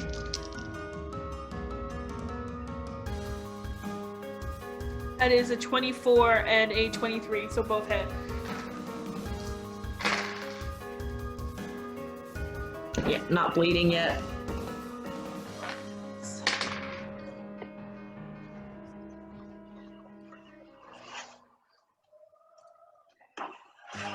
That 33 points of damage for both attacks. So that's 11? What? 33 points of damage for both attacks. So Okay. that's, I'm an idiot. That is me being an idiot. That's 16 points of damage. Yeah. As he starts circling you, as he goes, you're definitely a barbarian. It's hard to wear you down. I don't wear down. And then I'm gonna hit myself again. Yeah. It's like a little. Okay. Well. 22. To hit, yes. And a 26. That hits too. Max damage 16 for the first hit, Mhm. and then 14 for the second, so 30 bludgeoning. Beautiful.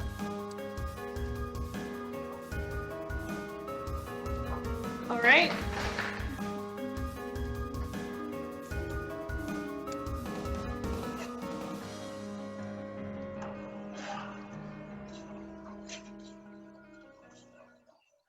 You see him heal himself. Whoa!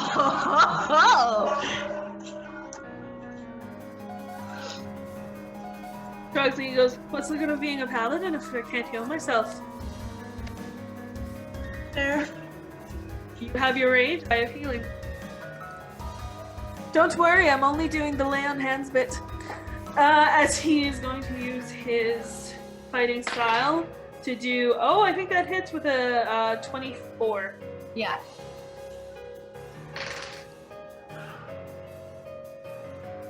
$18 To hit or damage? damage.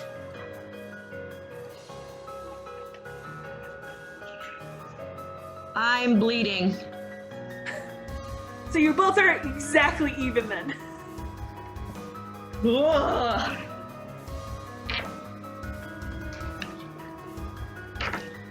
Okay, so the first hit is unnatural 20. Or no, sorry, I goofed that. I added my damage instead of my 24. Yep, that hits. 15 is the second. So 12 bludgeoning. Cool.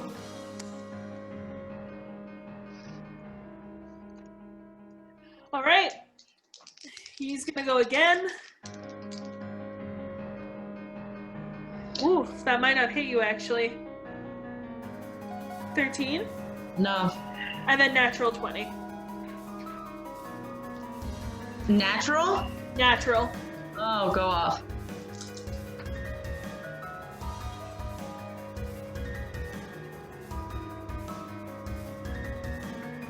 $20 points of damage. Cool.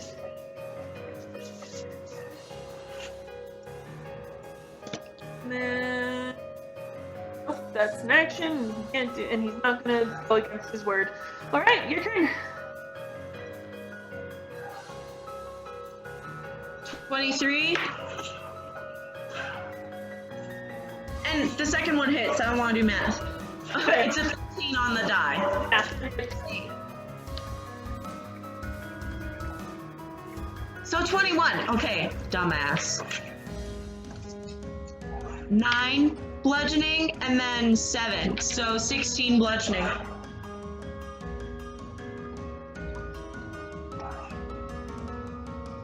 Cool. He wipes away like a little blood from his nose as he's going to hit again. Both of those hit. Cool.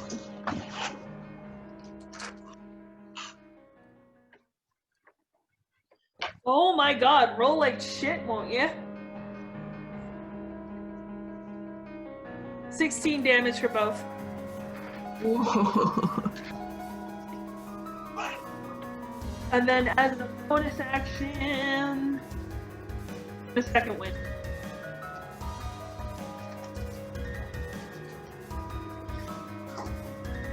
What is second wind? Healing. Oh. Okay, my turn.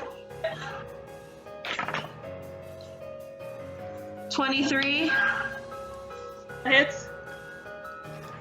and then a 15. Doesn't. Go ahead.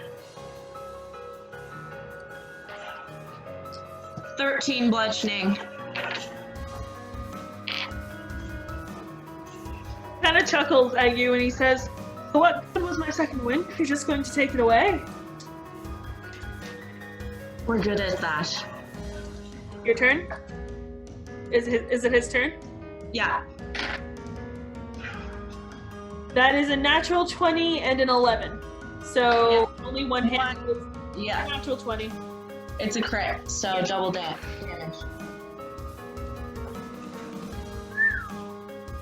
That's a better roll. Woo!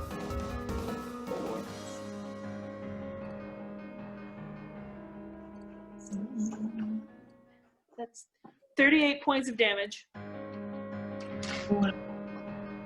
He rolled 2 12s. Oh, nice. 38, so that's 19. Yep.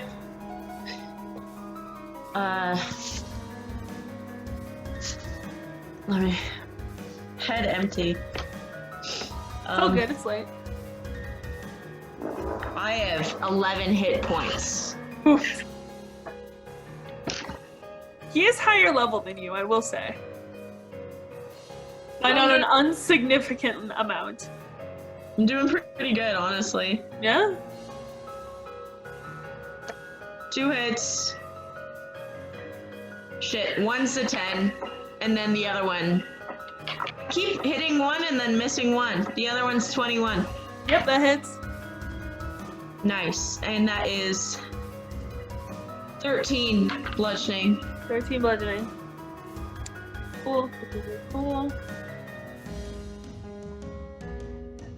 Alright, he's gonna try to hit you again.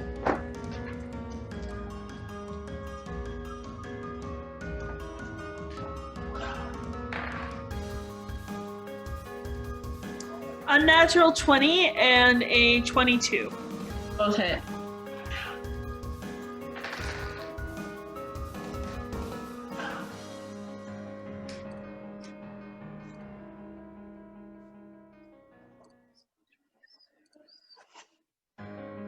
$27. I'm down. Oof. Alright. Let me change music.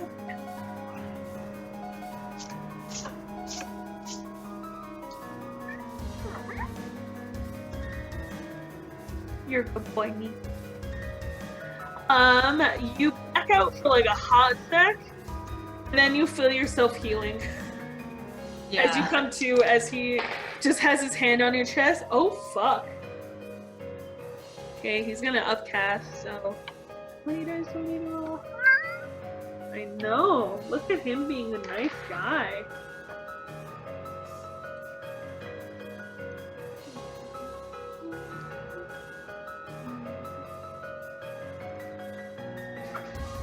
I know.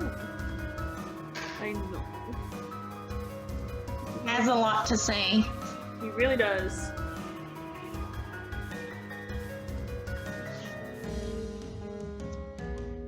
Nico, that's my dice. He decided to sit on my dice Good boy. because he wanted attention. Fuck it.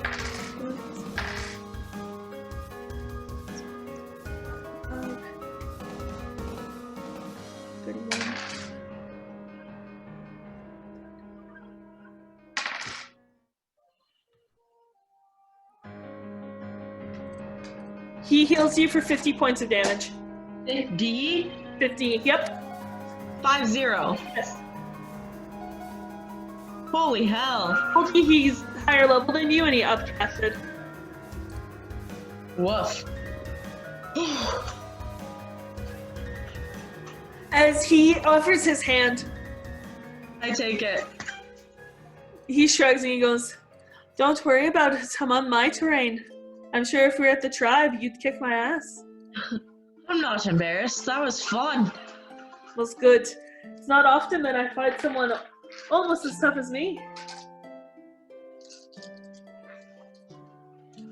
Oh, it was a good fight.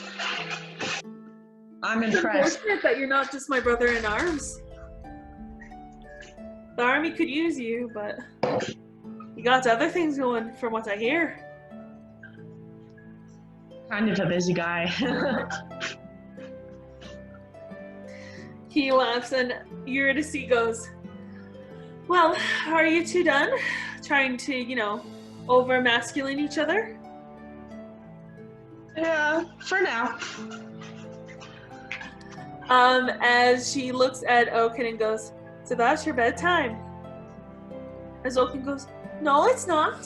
And she goes, oh, the whole princess thing won't work on me, so am I.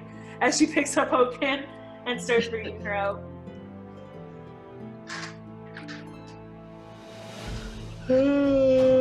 Sorry. Oh, good. As she goes, are you going to be there tomorrow? To you. I hope so. Alright, see you tomorrow then. As Eurydice rolls her eyes and says, good night. Yeah. Good night. As she looks at Orpheus and goes, I'll see you later. As Orpheus nods. As he kind of smiles and goes, so, it's been a while since I've had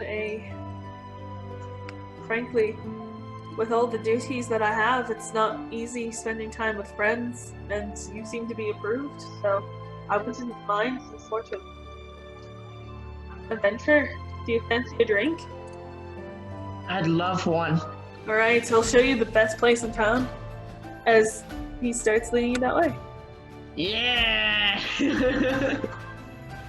That was fun. It was good shit, eh? Yeah. I love a good duel. And the paladin is fun to fight. Paladins are meant to tank just as much as barbarians. Alright, takes you to a small tavern full of orc people, but it is run by a Goliath. As he goes, 2 on the castle, please. As she hands him 2 giant beers as he heads towards the corner. He goes, so, out of curiosity, you mentioned you were a hero. Yeah. I mean, that's what I guess that's the title. That's pretty amazing considering all the heroes died in the chaos moment. Yeah, well, there has to be heroes eventually again. Well, Doesn't glad to see it was a Goliath. me too. Maybe they'll actually show us some respect someday. I'll make sure of it. So, what's it like being a hero? It's hard. There's a lot of pressure, plus you can only hope that you're doing the right thing. I And understand that. me and my group, we saved the world. Long story. But in doing so, I feel guilty now. We killed a very bad man, but he was just troubled. He was only troubled. Well, that is quite a moral dilemma, but frankly, can I be real with you? Of course. No, as much as we'd like to imagine it, that it's a fight between good and evil, it's very rare that's the case. There aren't many true evil people in the world, just as there aren't truly completely good people. Every war you take life, every time you fight, there's a potential. Everyone has their reasons to being there.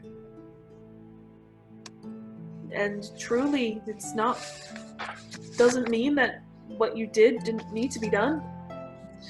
I'm sorry that he was troubled, but if it was between him and the world, how many other people would have died? I would have died. Vulcan would have died. Your son would have died. It was worth it. It was. In the end, Imagine all of the people you saved. I know it's easy to feel guilty. I have been on the battlefield more than once, and I wonder what child is waiting for their parent to come home that never will because of my blade. But that's not the rules of war. it's something you can't sit on, or else you can never live. I would never be able to live thinking about all the ends, the endings that I've caused. It's hard to imagine. But the thing is you try to be merciful. And frankly, from the sounds of it, perhaps look at this way. This man, I don't know his problems or why he was troubled. But perhaps, rather than slaughtering him, you set him free. There is freedom in death. We all go, Goliaths go to Valhalla. It's true. Perhaps he found his solace.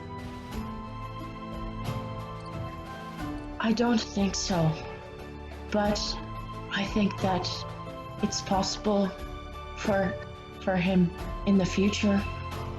Then you try to do that, and you try to be merciful to the ones you can save. I'm sure that you have saved just as many people that you have killed. I hope to. Well, I don't know. I have a tendency to tell too much about myself to strangers, but I hope one day, me and my wife, when everything's settled and all the prophecies are said and done, we can open an orphanage together and save a bunch of children, bring those children nothing but happiness. That is quite a kindness. And you seem like a good fatherly role. So, those children would be lucky. But for me, I don't know. I'm too young yet. Too mischievous to settle down yet. Exactly. You've got years. And Eurydice doesn't want it either for a while. Fair. He kind of smiles into his drink and he takes a sip. You're the first visitor that I've talked to that hasn't asked. Asked what? I can be kind of dense. I'm still technically a child, yet I have a wife. Oh yeah. Oh yeah. I've just from my group kind of learned not to question things very often so that I don't get into trouble. Gae-el takes a big swig. Well, it was a truce, mostly. There's another Goliath, huge Goliath compound near the edge of the world. It's on the other side of Bostix. And that's where Eurydice's from, and they were threatening war with us because, well, they wanted to take over the kingdom. But they had a princess, and my father, he had a prince. And so they were struggling financially. That's why they were going to raid into the city and try to take over so that they can save their people. So we made a deal for Eurydice. We would treat them like we treat all the flat top. And if problems arise, well, we deal with their problems. A few years ago, my father had to go there already. They knew we were strong. They called in because there was a sort of experiment house. They were doing dark magic on people. And my father was the one who ended that. Actually, hilariously enough, I think one of the royals were there. Or, no, one of the generals.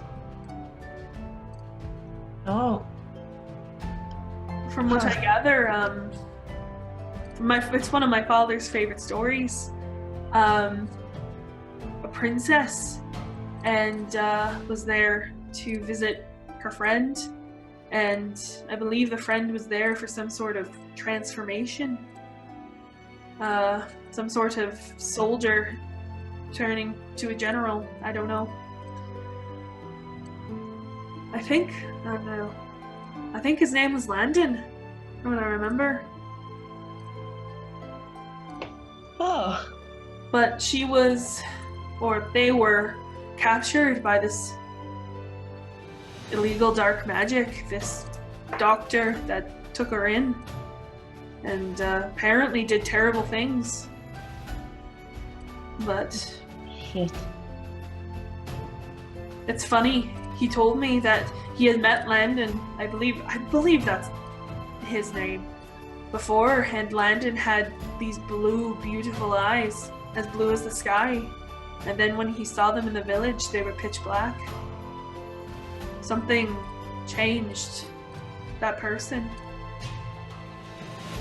But anyway, to make sure that nothing like that happened again, when Eurydice was born and I was born, well, it was fated. But I'm very lucky, as even though I'm young and so is she, I couldn't ask for a better wife. I was gonna say, it looks like you two are still in love. She's my world. Well, she's one of my worlds. I'm pretty fond of my sister. As he takes a drink. As you should be. She's I magnificent. would do anything for her. If it was a choice between me surviving and Oaken surviving, it wouldn't even be a hesitant thing. I don't know if you believe me if I told you, but same. Well, that's enough of my rambling. Unless you want to hear my stories of war. Well, the night is young. He cheers to that. What about you? This war? Or this person you killed? Was it just assassination or? No, it was a war. Oh? It was a very, very big war. Very sudden and abrupt. It was volcanic, I would describe it. I wish you could have seen it. Or been on that battlefield then.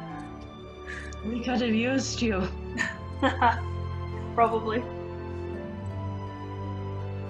Yeah, we got all the help that we could, and in the end we were victorious, so I guess it's not that bad. No lives were lost either, really. Other than him. Yeah. Him and his army. Well, congratulations, that's quite a feat. To walk Thank you. out of a war with all your heads intact, that's quite the feat. We were certain one of us would die. Very certain. And, well, I had the mindset going in that it would be me, because I would die sooner than anyone else on that battlefield. It sounds like you all made a little family. I would say so. It's funny, going into most serious war, it was a few years ago, ironically with Esmond. We were doing reinforcements for Athena as some sort of other plane was crawling out on a Fanon's land. And it didn't look very good. And I'll never forget that when I was leaving that morning, everyone but Oaken said goodbye in the way that you say goodbye at a funeral, where Oaken just said see you later. I'll never forget that, as I that was the moment that I realized that I might go and then never come back. But you know what's better than sacrificing yourself in war? Coming home. You're right. I cheers to that. Yeah. I can't imagine the joy you all must have felt when you realized that every single one of you survived. Yeah, and then the second I got to hold my son, it was the biggest relief I've ever felt. You seem like a good man, Gae-el.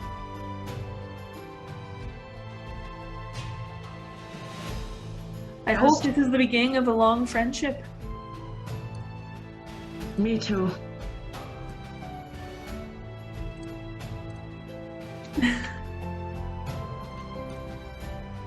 One more story before we get to shots and we get really fucked up. Oh. Ask me something.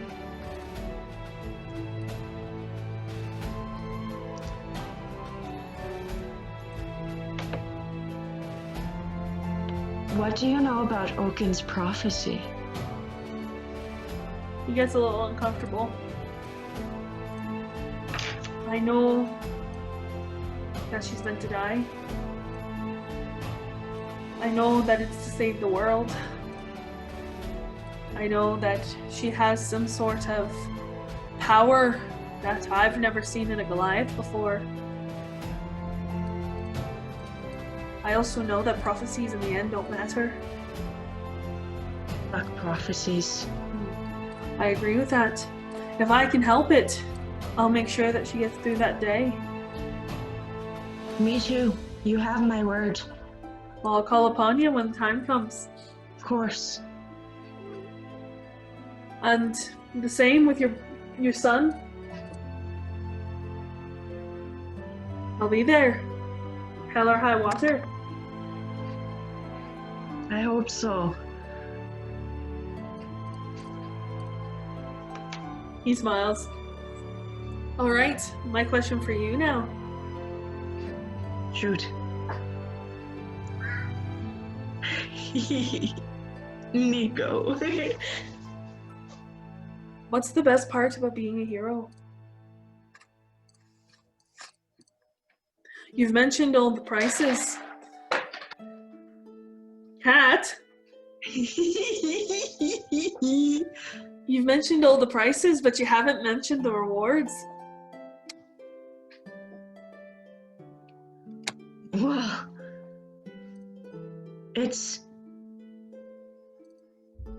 I guess it's not the fame, but I guess it's the way people react once you've done a good deed.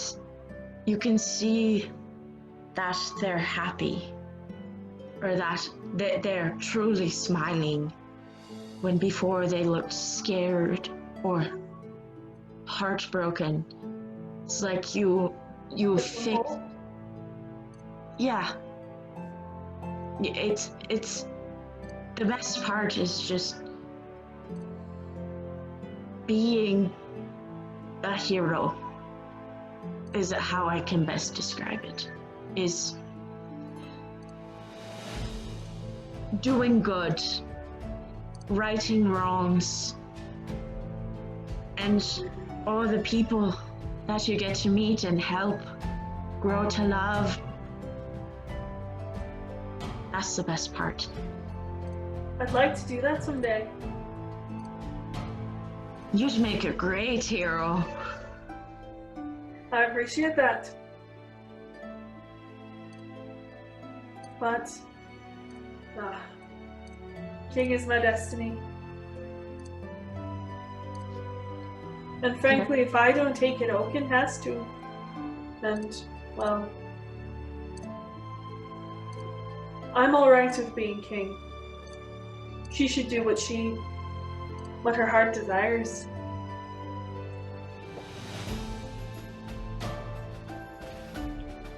That's a selfless act. I admire it. I would do anything for my sister.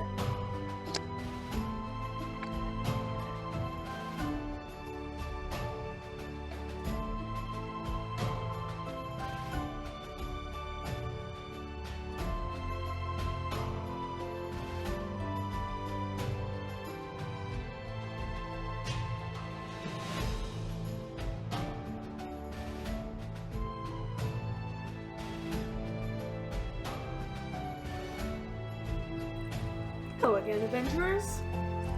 I just needed to pop in here to explain a couple of things, and why there's going to be a jumping session. There are a couple of reasons. One, we had to take a break impromptu because I had a little bit of a cat emergency. Secondly, frankly, part of this audio from the Zoom call is unusable. It doesn't make sense. It made sense in the actual Zoom call, but something about the conversion was awful. I know that the quality hasn't been the best so far. Unfortunately, with the next couple of episodes, there will be that kind of same staticky, low quality audio, but I've ordered a mic, so hopefully the dungeon mastering part will be smoother. So, to catch you up on when we come back, Gae-el and Orpheus began drinking shots, where Orpheus and Gae-el heard a thumping and what sounded like a scream in the distance. Upon closer inspection, they found that a dragon had landed in the city and watched it burn to flame. Now they are running through a blazed city as Orpheus is running to a library to grab something before running to Oaken to get her out of this place. And that's where we pick up. Sorry for the inconvenience, still figuring out the bugs of this, but hope this is fun for you players anyway.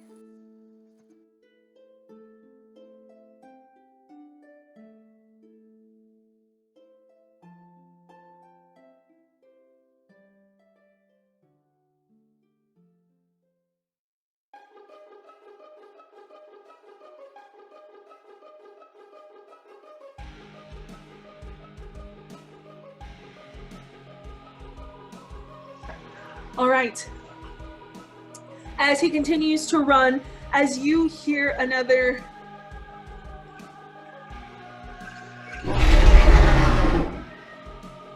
Fuck, I already know how this is gonna end. as you see him, as you're running past the windows, you just see a city on fire.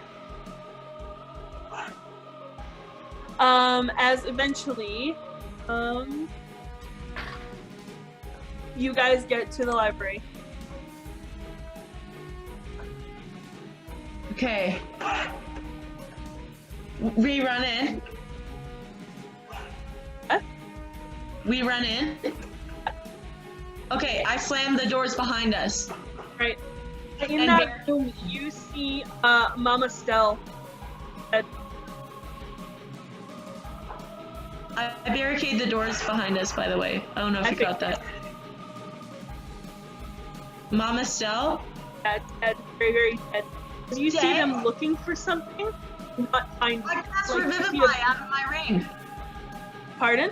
I cast Revivify out of my ring. Nothing happens. She's been dead too long. Fuck, dude. Sorry, fam. Right. Alright, so he starts running as you hear against the barricade. No, I pushed up against the door. That's fair. I need you to make a strength check.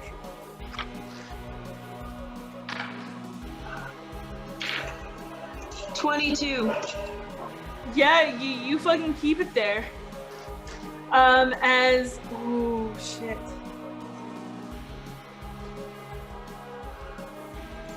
Okay, so I need to... We'll roll. Let's see. Okay. As you hear Fia's voice from through the door, as you hear, Gae-el, it's me, let me in, I want to help.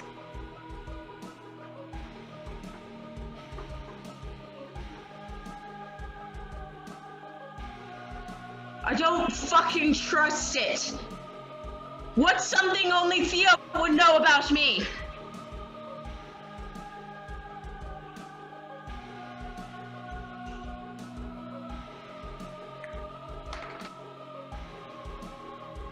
You don't hear anything.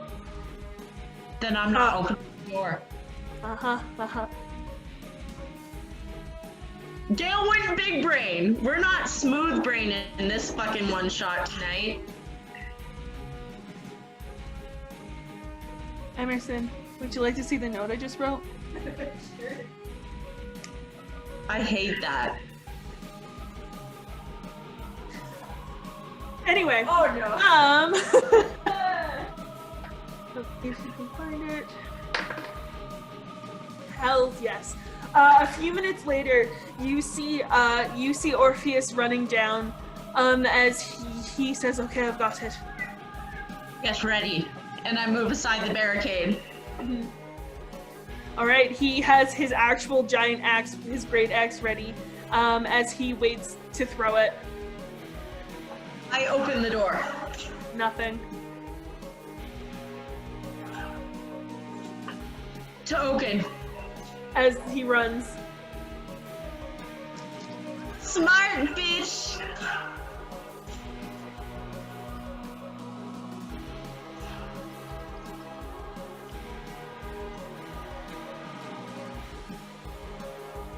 He goes to Oaken's room as you find the door locked. As he pounds on it, he goes, "Oaken, open!" Nothing. Oaken, it's us! Nothing. I break down the door.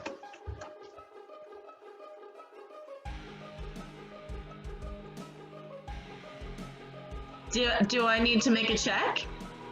No, you break it down. I'm pretty sure you're panicked. Sorry, I just fucked up my display. Okay. Hold on a sec, hold on. Hold on. No!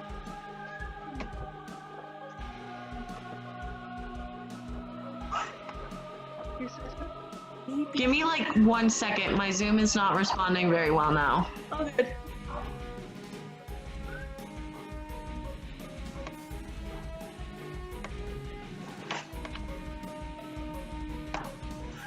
Okay.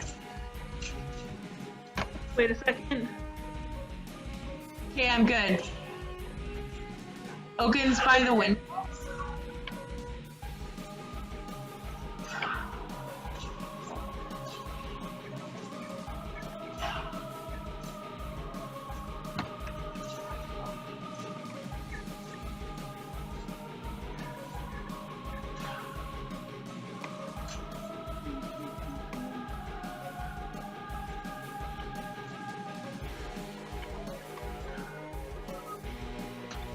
Fuck, dude, Adelaide? Yep. Does she have her? I'm gonna do it. Hold on. As you kick down the door, as you see, I'm gonna actually change the music here. As you see Oaken wrapped in Adelaide's arms, Adelaide's clawed armor covering her mouth, as just tears stream down Oaken's face. As she stands in front of the now open, rather smashed window on the window, as she goes, "Don't come any closer. or I'll jump and both of us will die. Why the fuck are you doing this? As Orpheus puts his hand in front of you, as he goes, "You're following orders, right?" As Adelaide seems to flinch a little. Adelaide, I know you're good. I know it.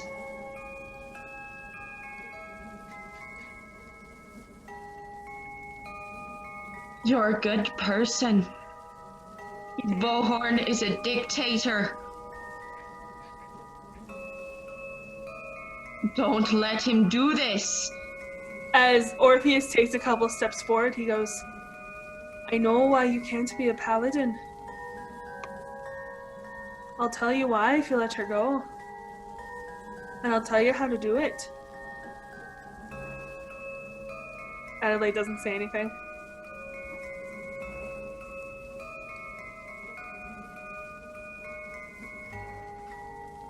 Please, Adelaide.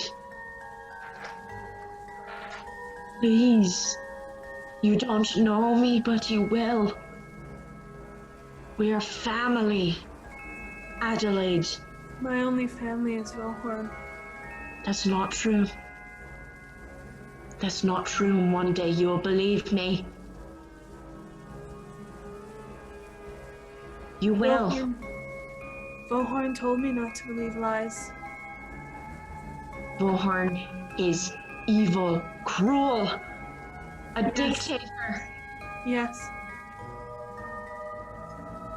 The only lies you hear are from him. I move closer too. I don't have control of Gae-el. Ah. What layer are you on? Ah, that would be why. There you go.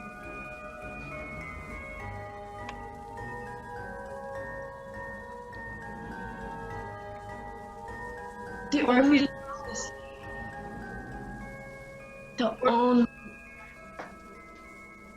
only lies you hear are from Vohorn.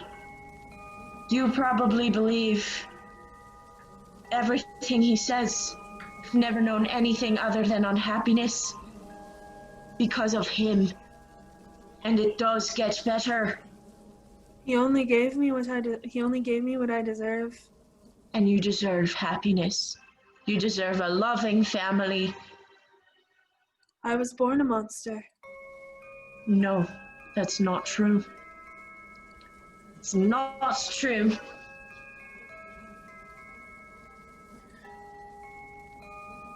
Trust me. You have to trust me. Roll persuasion.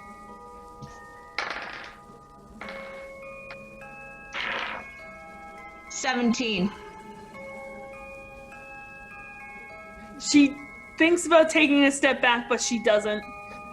As Orpheus kind of like lurches forward when she goes, and he goes, "Adelaide, listen. I've known you since I was a child. You taught me how to be a fighter.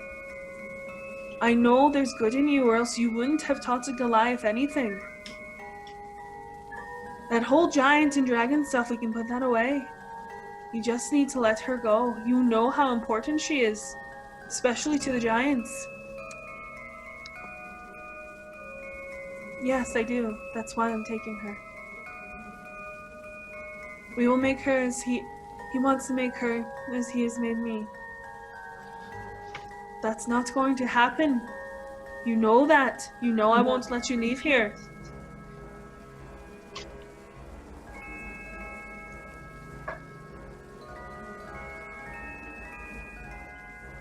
You feel a tug somewhere deep in your soul. As A you, tug? Oaken's eyes begin to blink purple.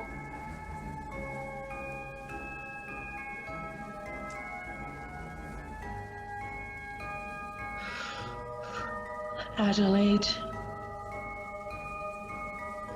It doesn't have to go like this.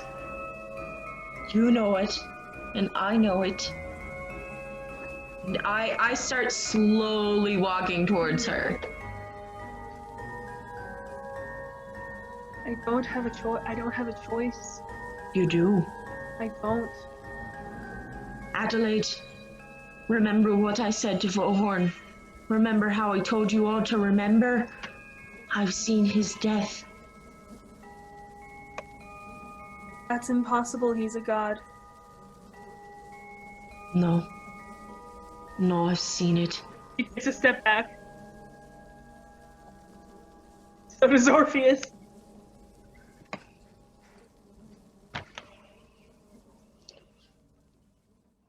Or I've seen his downfall, at the very least.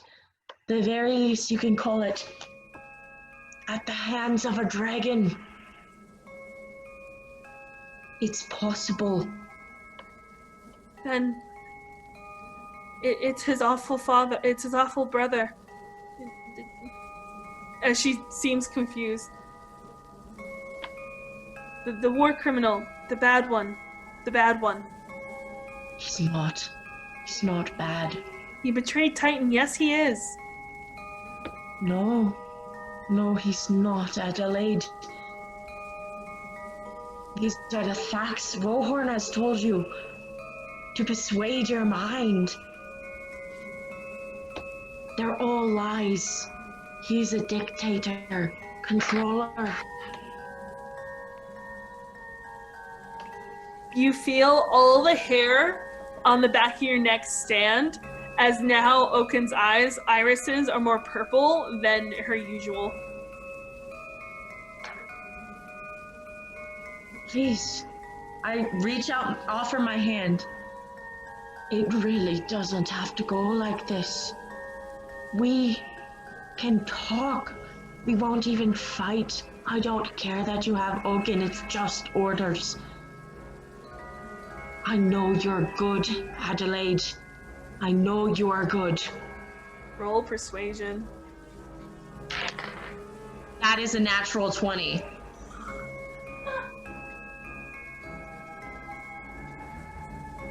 Okay, I need to roll something. As she begins to give you Oaken back.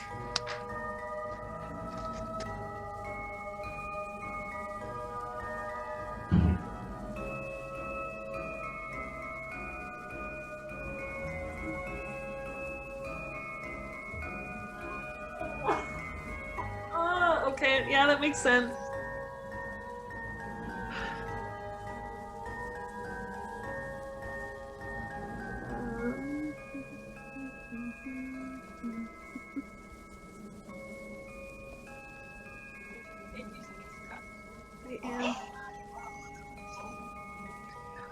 She goes to give you her back as, let me just repeat what I just said for Rhiannon.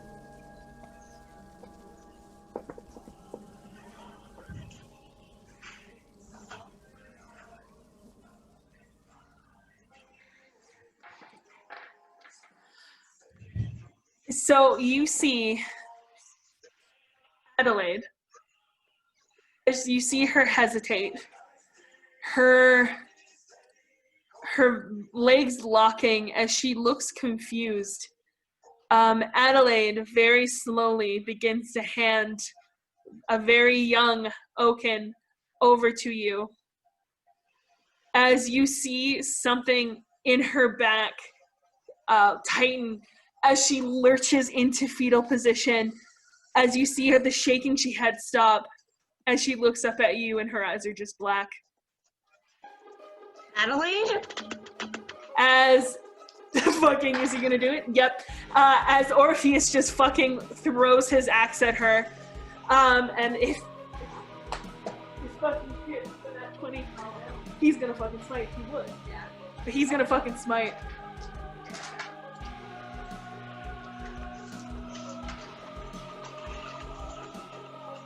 Okay, I need to do...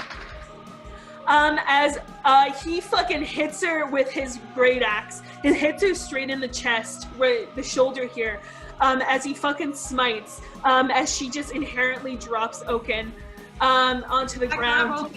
Yeah, as Orpheus fucking tackles her out the window. As you hear them both land, as he goes, "Run!" Okay, I have Oaken. He's sobbing. It's okay, it's okay. And I leave the room. Okay, you're gonna run? Yeah. Alright.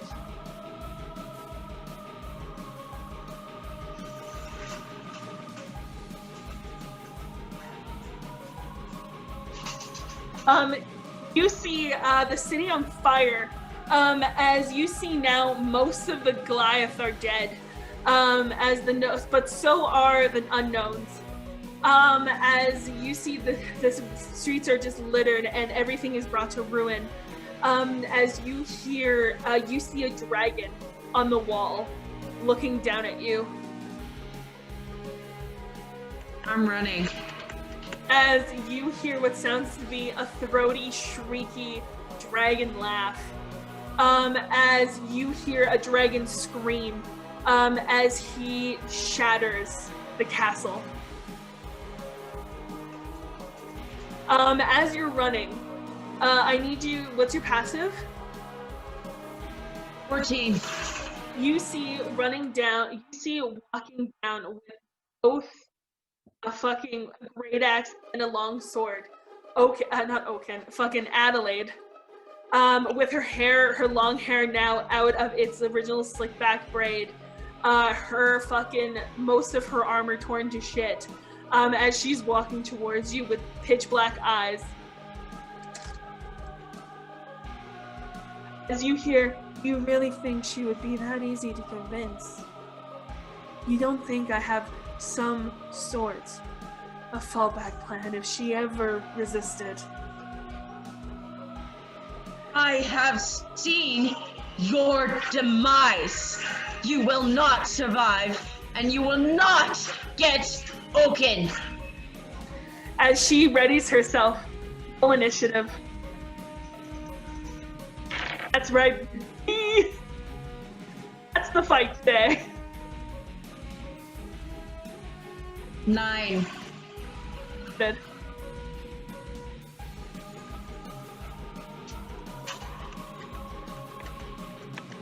Oops.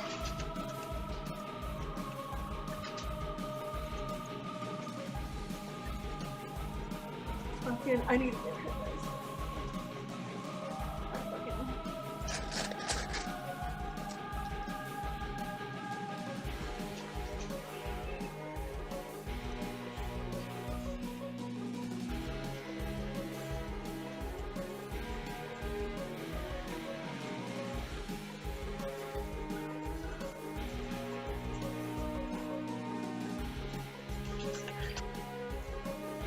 All right, let's do this.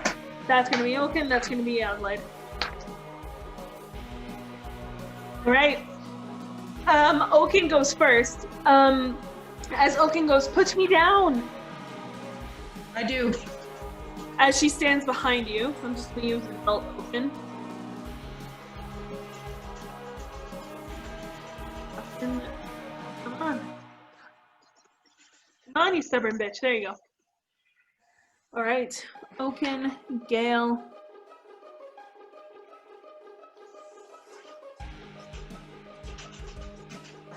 All right, it is Oaken as she scrambles back, waiting for you to protect her. Essentially, her eyes still purple. As it is your turn. I rage. You rage. Fair enough. I can't move me again. Damn it. There you go.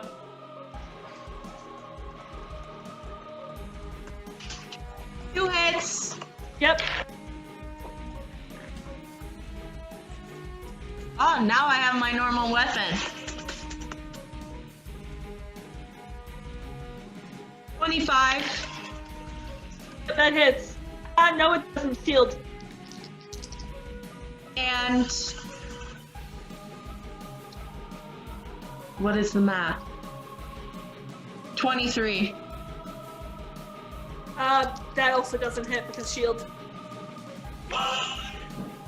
Okay.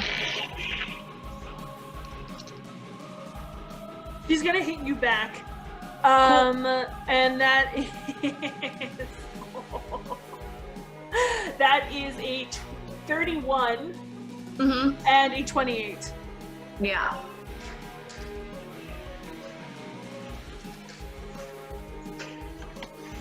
As you try to smack her, she moves out of the way as she smiles a very Vohorn smile as she goes, "She's not here anymore, don't worry." That is 20 acid damage and 1 slashing damage as her blade is more acid than material. Your turn. Or no, it's not. So half would just be 11 total damage. Yes. Every time it gets to Oaken, someone skips to 1. Okay. Alright. It is Oaken's turn as... Yep, she's gonna do it. As you see Adelaide's eyes go wide, as you feel something hot behind you, as you see a lightning bolt move past you without touching you, as it hits Adelaide. Yeah, she's gonna impose shield and only take half damage. Okay. I wonder if the waltz would work now. She's not trained like you. I just thought maybe like the extra like lightning damage For because sure. she's in the same 5 feet. You see, if you look, do you look back? Yeah. You see her with white eyes, her hair crackling like lightning. As you see her smile, as you see her skin go Celestia.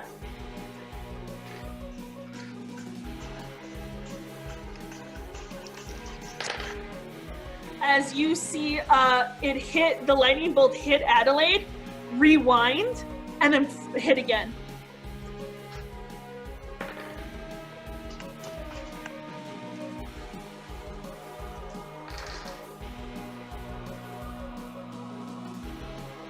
Okay, that's another damage. All right, Gae-el.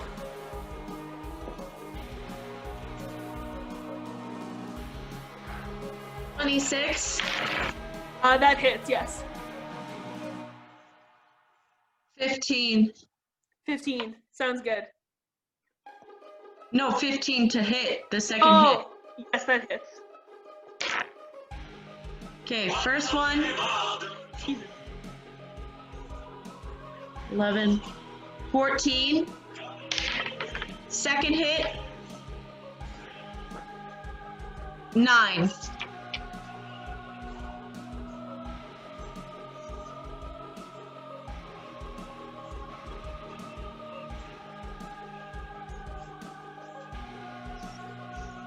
Sorry, what was that number again? The second one? Yes. 9. One hit. What? Obviously 9 doesn't hit. Or was that damage? I'm sorry, I was doing something.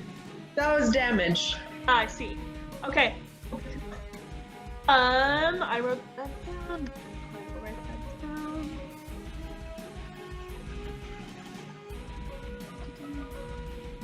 Yep, that's what she's gonna do. Alright, it is Oaken's turn. Not Oaken's turn, Adelaide's turn. So many A names. As she grins, as you see her eyes go to slits, as you think she starts to Shadow Dragon. Hilarious. Out of nowhere though, as she begins to turn into a Kuragon, Shadow Knight person. Dragon suit? Yeah, Dragon suit.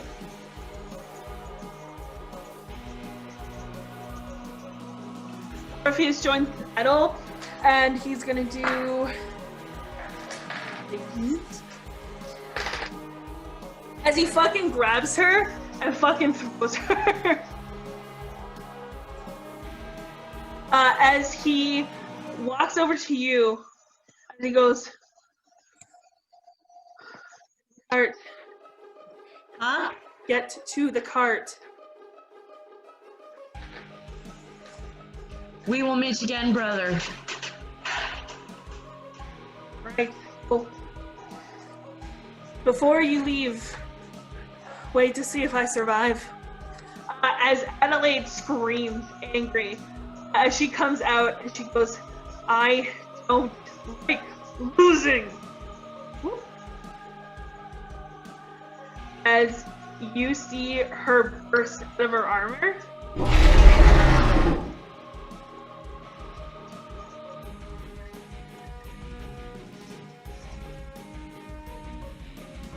as he looks at you and goes, "Run."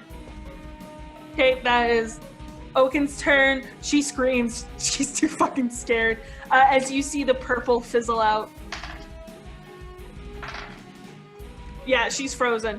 It is your turn. I run to Oaken. Okay.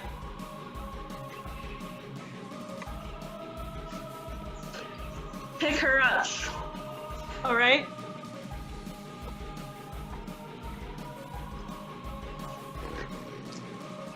Is that as far as you can go?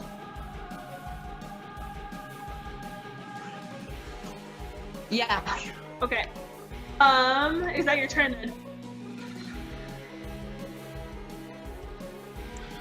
I think so. All right, then it is Adelaide's turn. As the dragon screams, and then you see a gold light as she dragon breaths liquid gold at him. As he imposes shield, but fails nonetheless, as he's gonna take a fuck ton of damage. As you hear Oaken go, "I didn't know that can dragons do that?" I don't.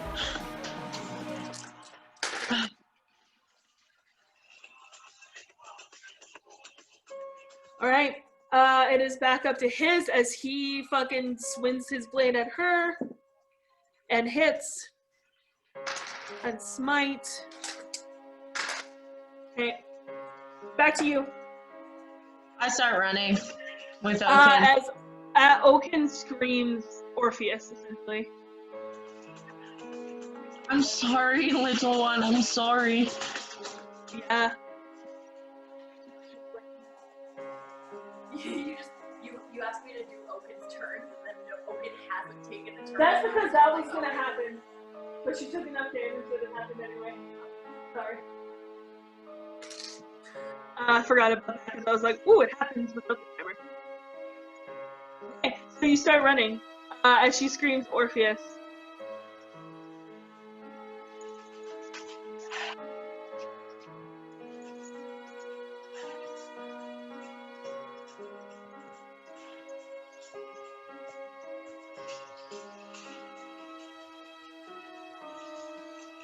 As you see what looks to be a black dragon flying into the sky, as you see him breathe what looks to be more acid behind you. I need you to make an acrobatics check as you think he's chasing you. 4. Nope, you get full damage. Body shield to Oaken, though. Yeah, I figured. Oh god, this is gonna be a lot of damage.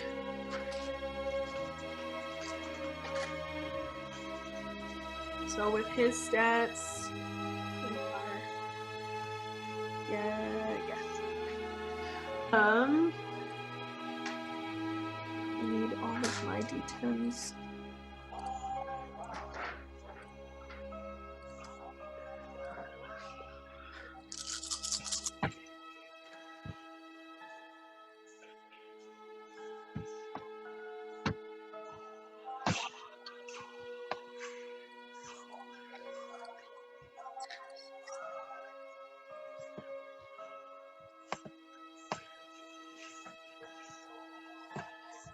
So That's gonna be 88 acid damage.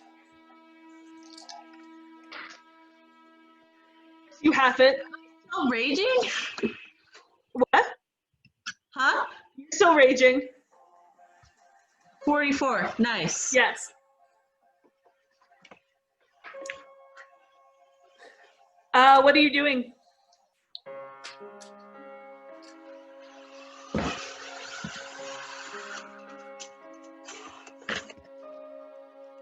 Can I click my boots? Yep. Start running faster. Fair enough. Okay. He needs to reroll. Why did it recharge? Okay. I need you to make another acrobatics check.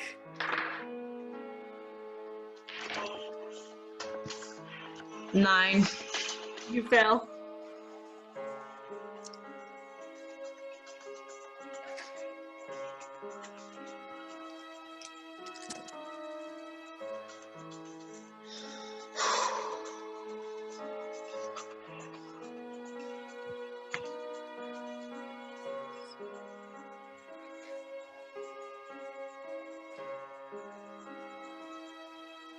$58 damage.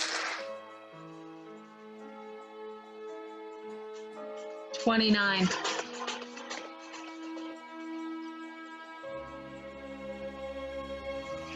As he's just hopping from building to building now, chasing you.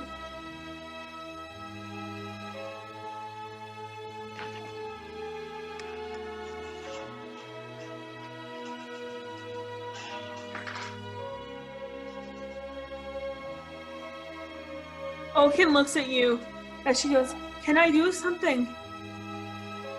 What? I might give us some time." Do it. As you see her eyes go completely purple, as you hear in an ancient language that sounds a lot like Celestial, her whisper something.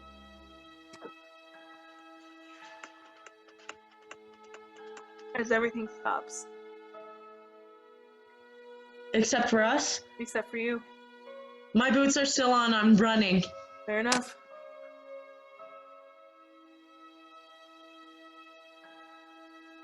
I put You see the... her look at the frozen image of her city burning.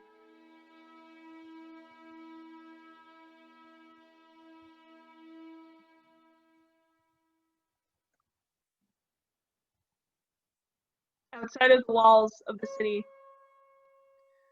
you see a cart full of children, about 10 of them, and a very beaten up soldier, handing them all blankets and stuff.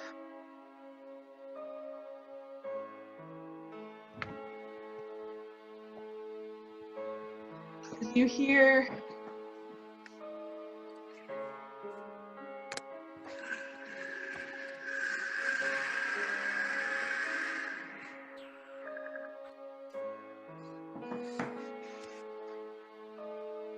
as all the children are crying.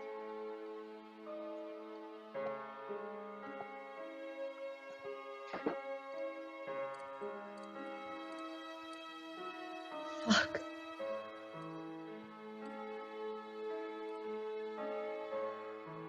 I put... Is there space on the cart for Oaken? Mm-hmm.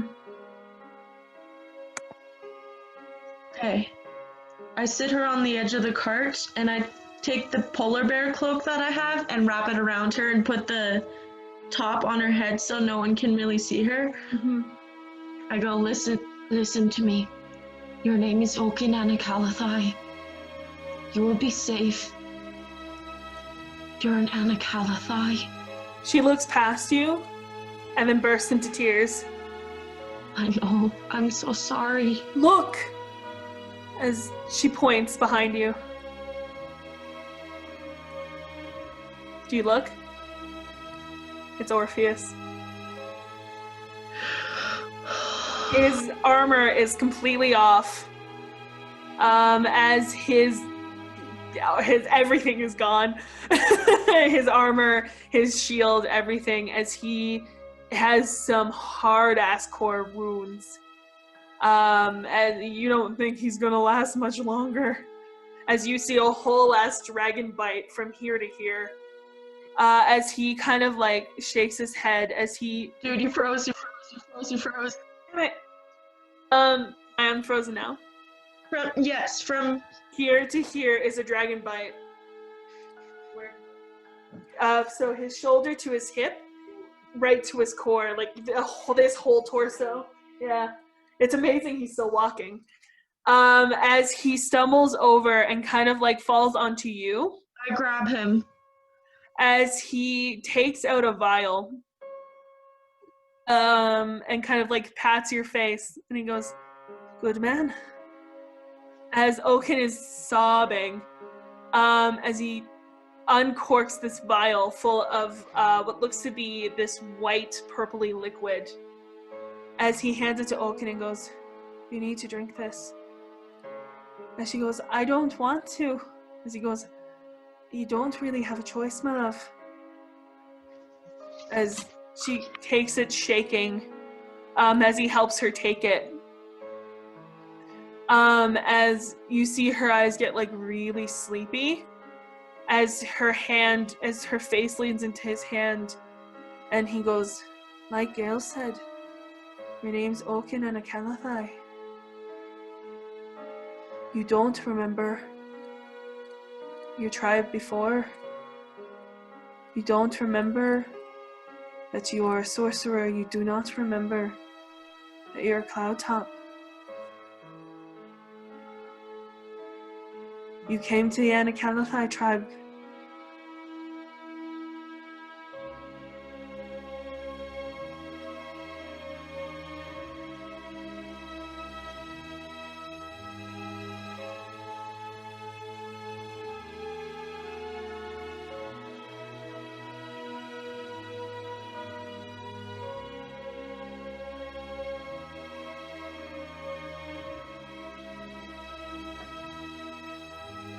Hello again. I was really hoping that you would be able to hear my voice in a different capacity. But that's not what happened. You see, Zoom corrupted, and we lost the last 10 minutes of our session, which was really disappointing. And in any other circumstance, I wouldn't bother putting this session up, but it is so important to one of our players that I'm going to tell you what happened now. Orpheus, now with a giant dragon bite in his torso, went over to Oaken and poured a mysterious liquid, the liquid he got from the library, into her mouth, and explained that you no longer remember the cloud tops. You no longer remember father, nor mother, nor Mama Stell, nor me. You are now Gae-el Anakalathai, and you will forget everything from your previous life. Oaken, having now been spelled, with her memories changed or obliterated or whatever you'd like to call it, fell asleep on the cart as it began to ride away. And in Gael's arms, Orpheus dies. But not to the surprise of our hero Gae-el, the Raven Queen, and Hades shows up to show Gae-el the gates of Valhalla, where Orpheus and his family walk in with open arms. Then, upon the request of Gae-el,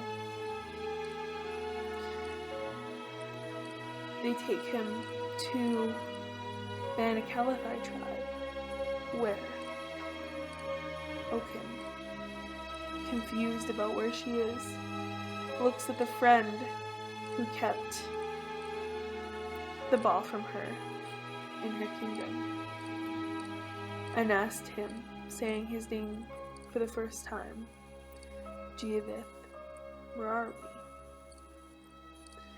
And the session proper ended, with Oaken seeing Gae-el, little Gae-el, for the first time.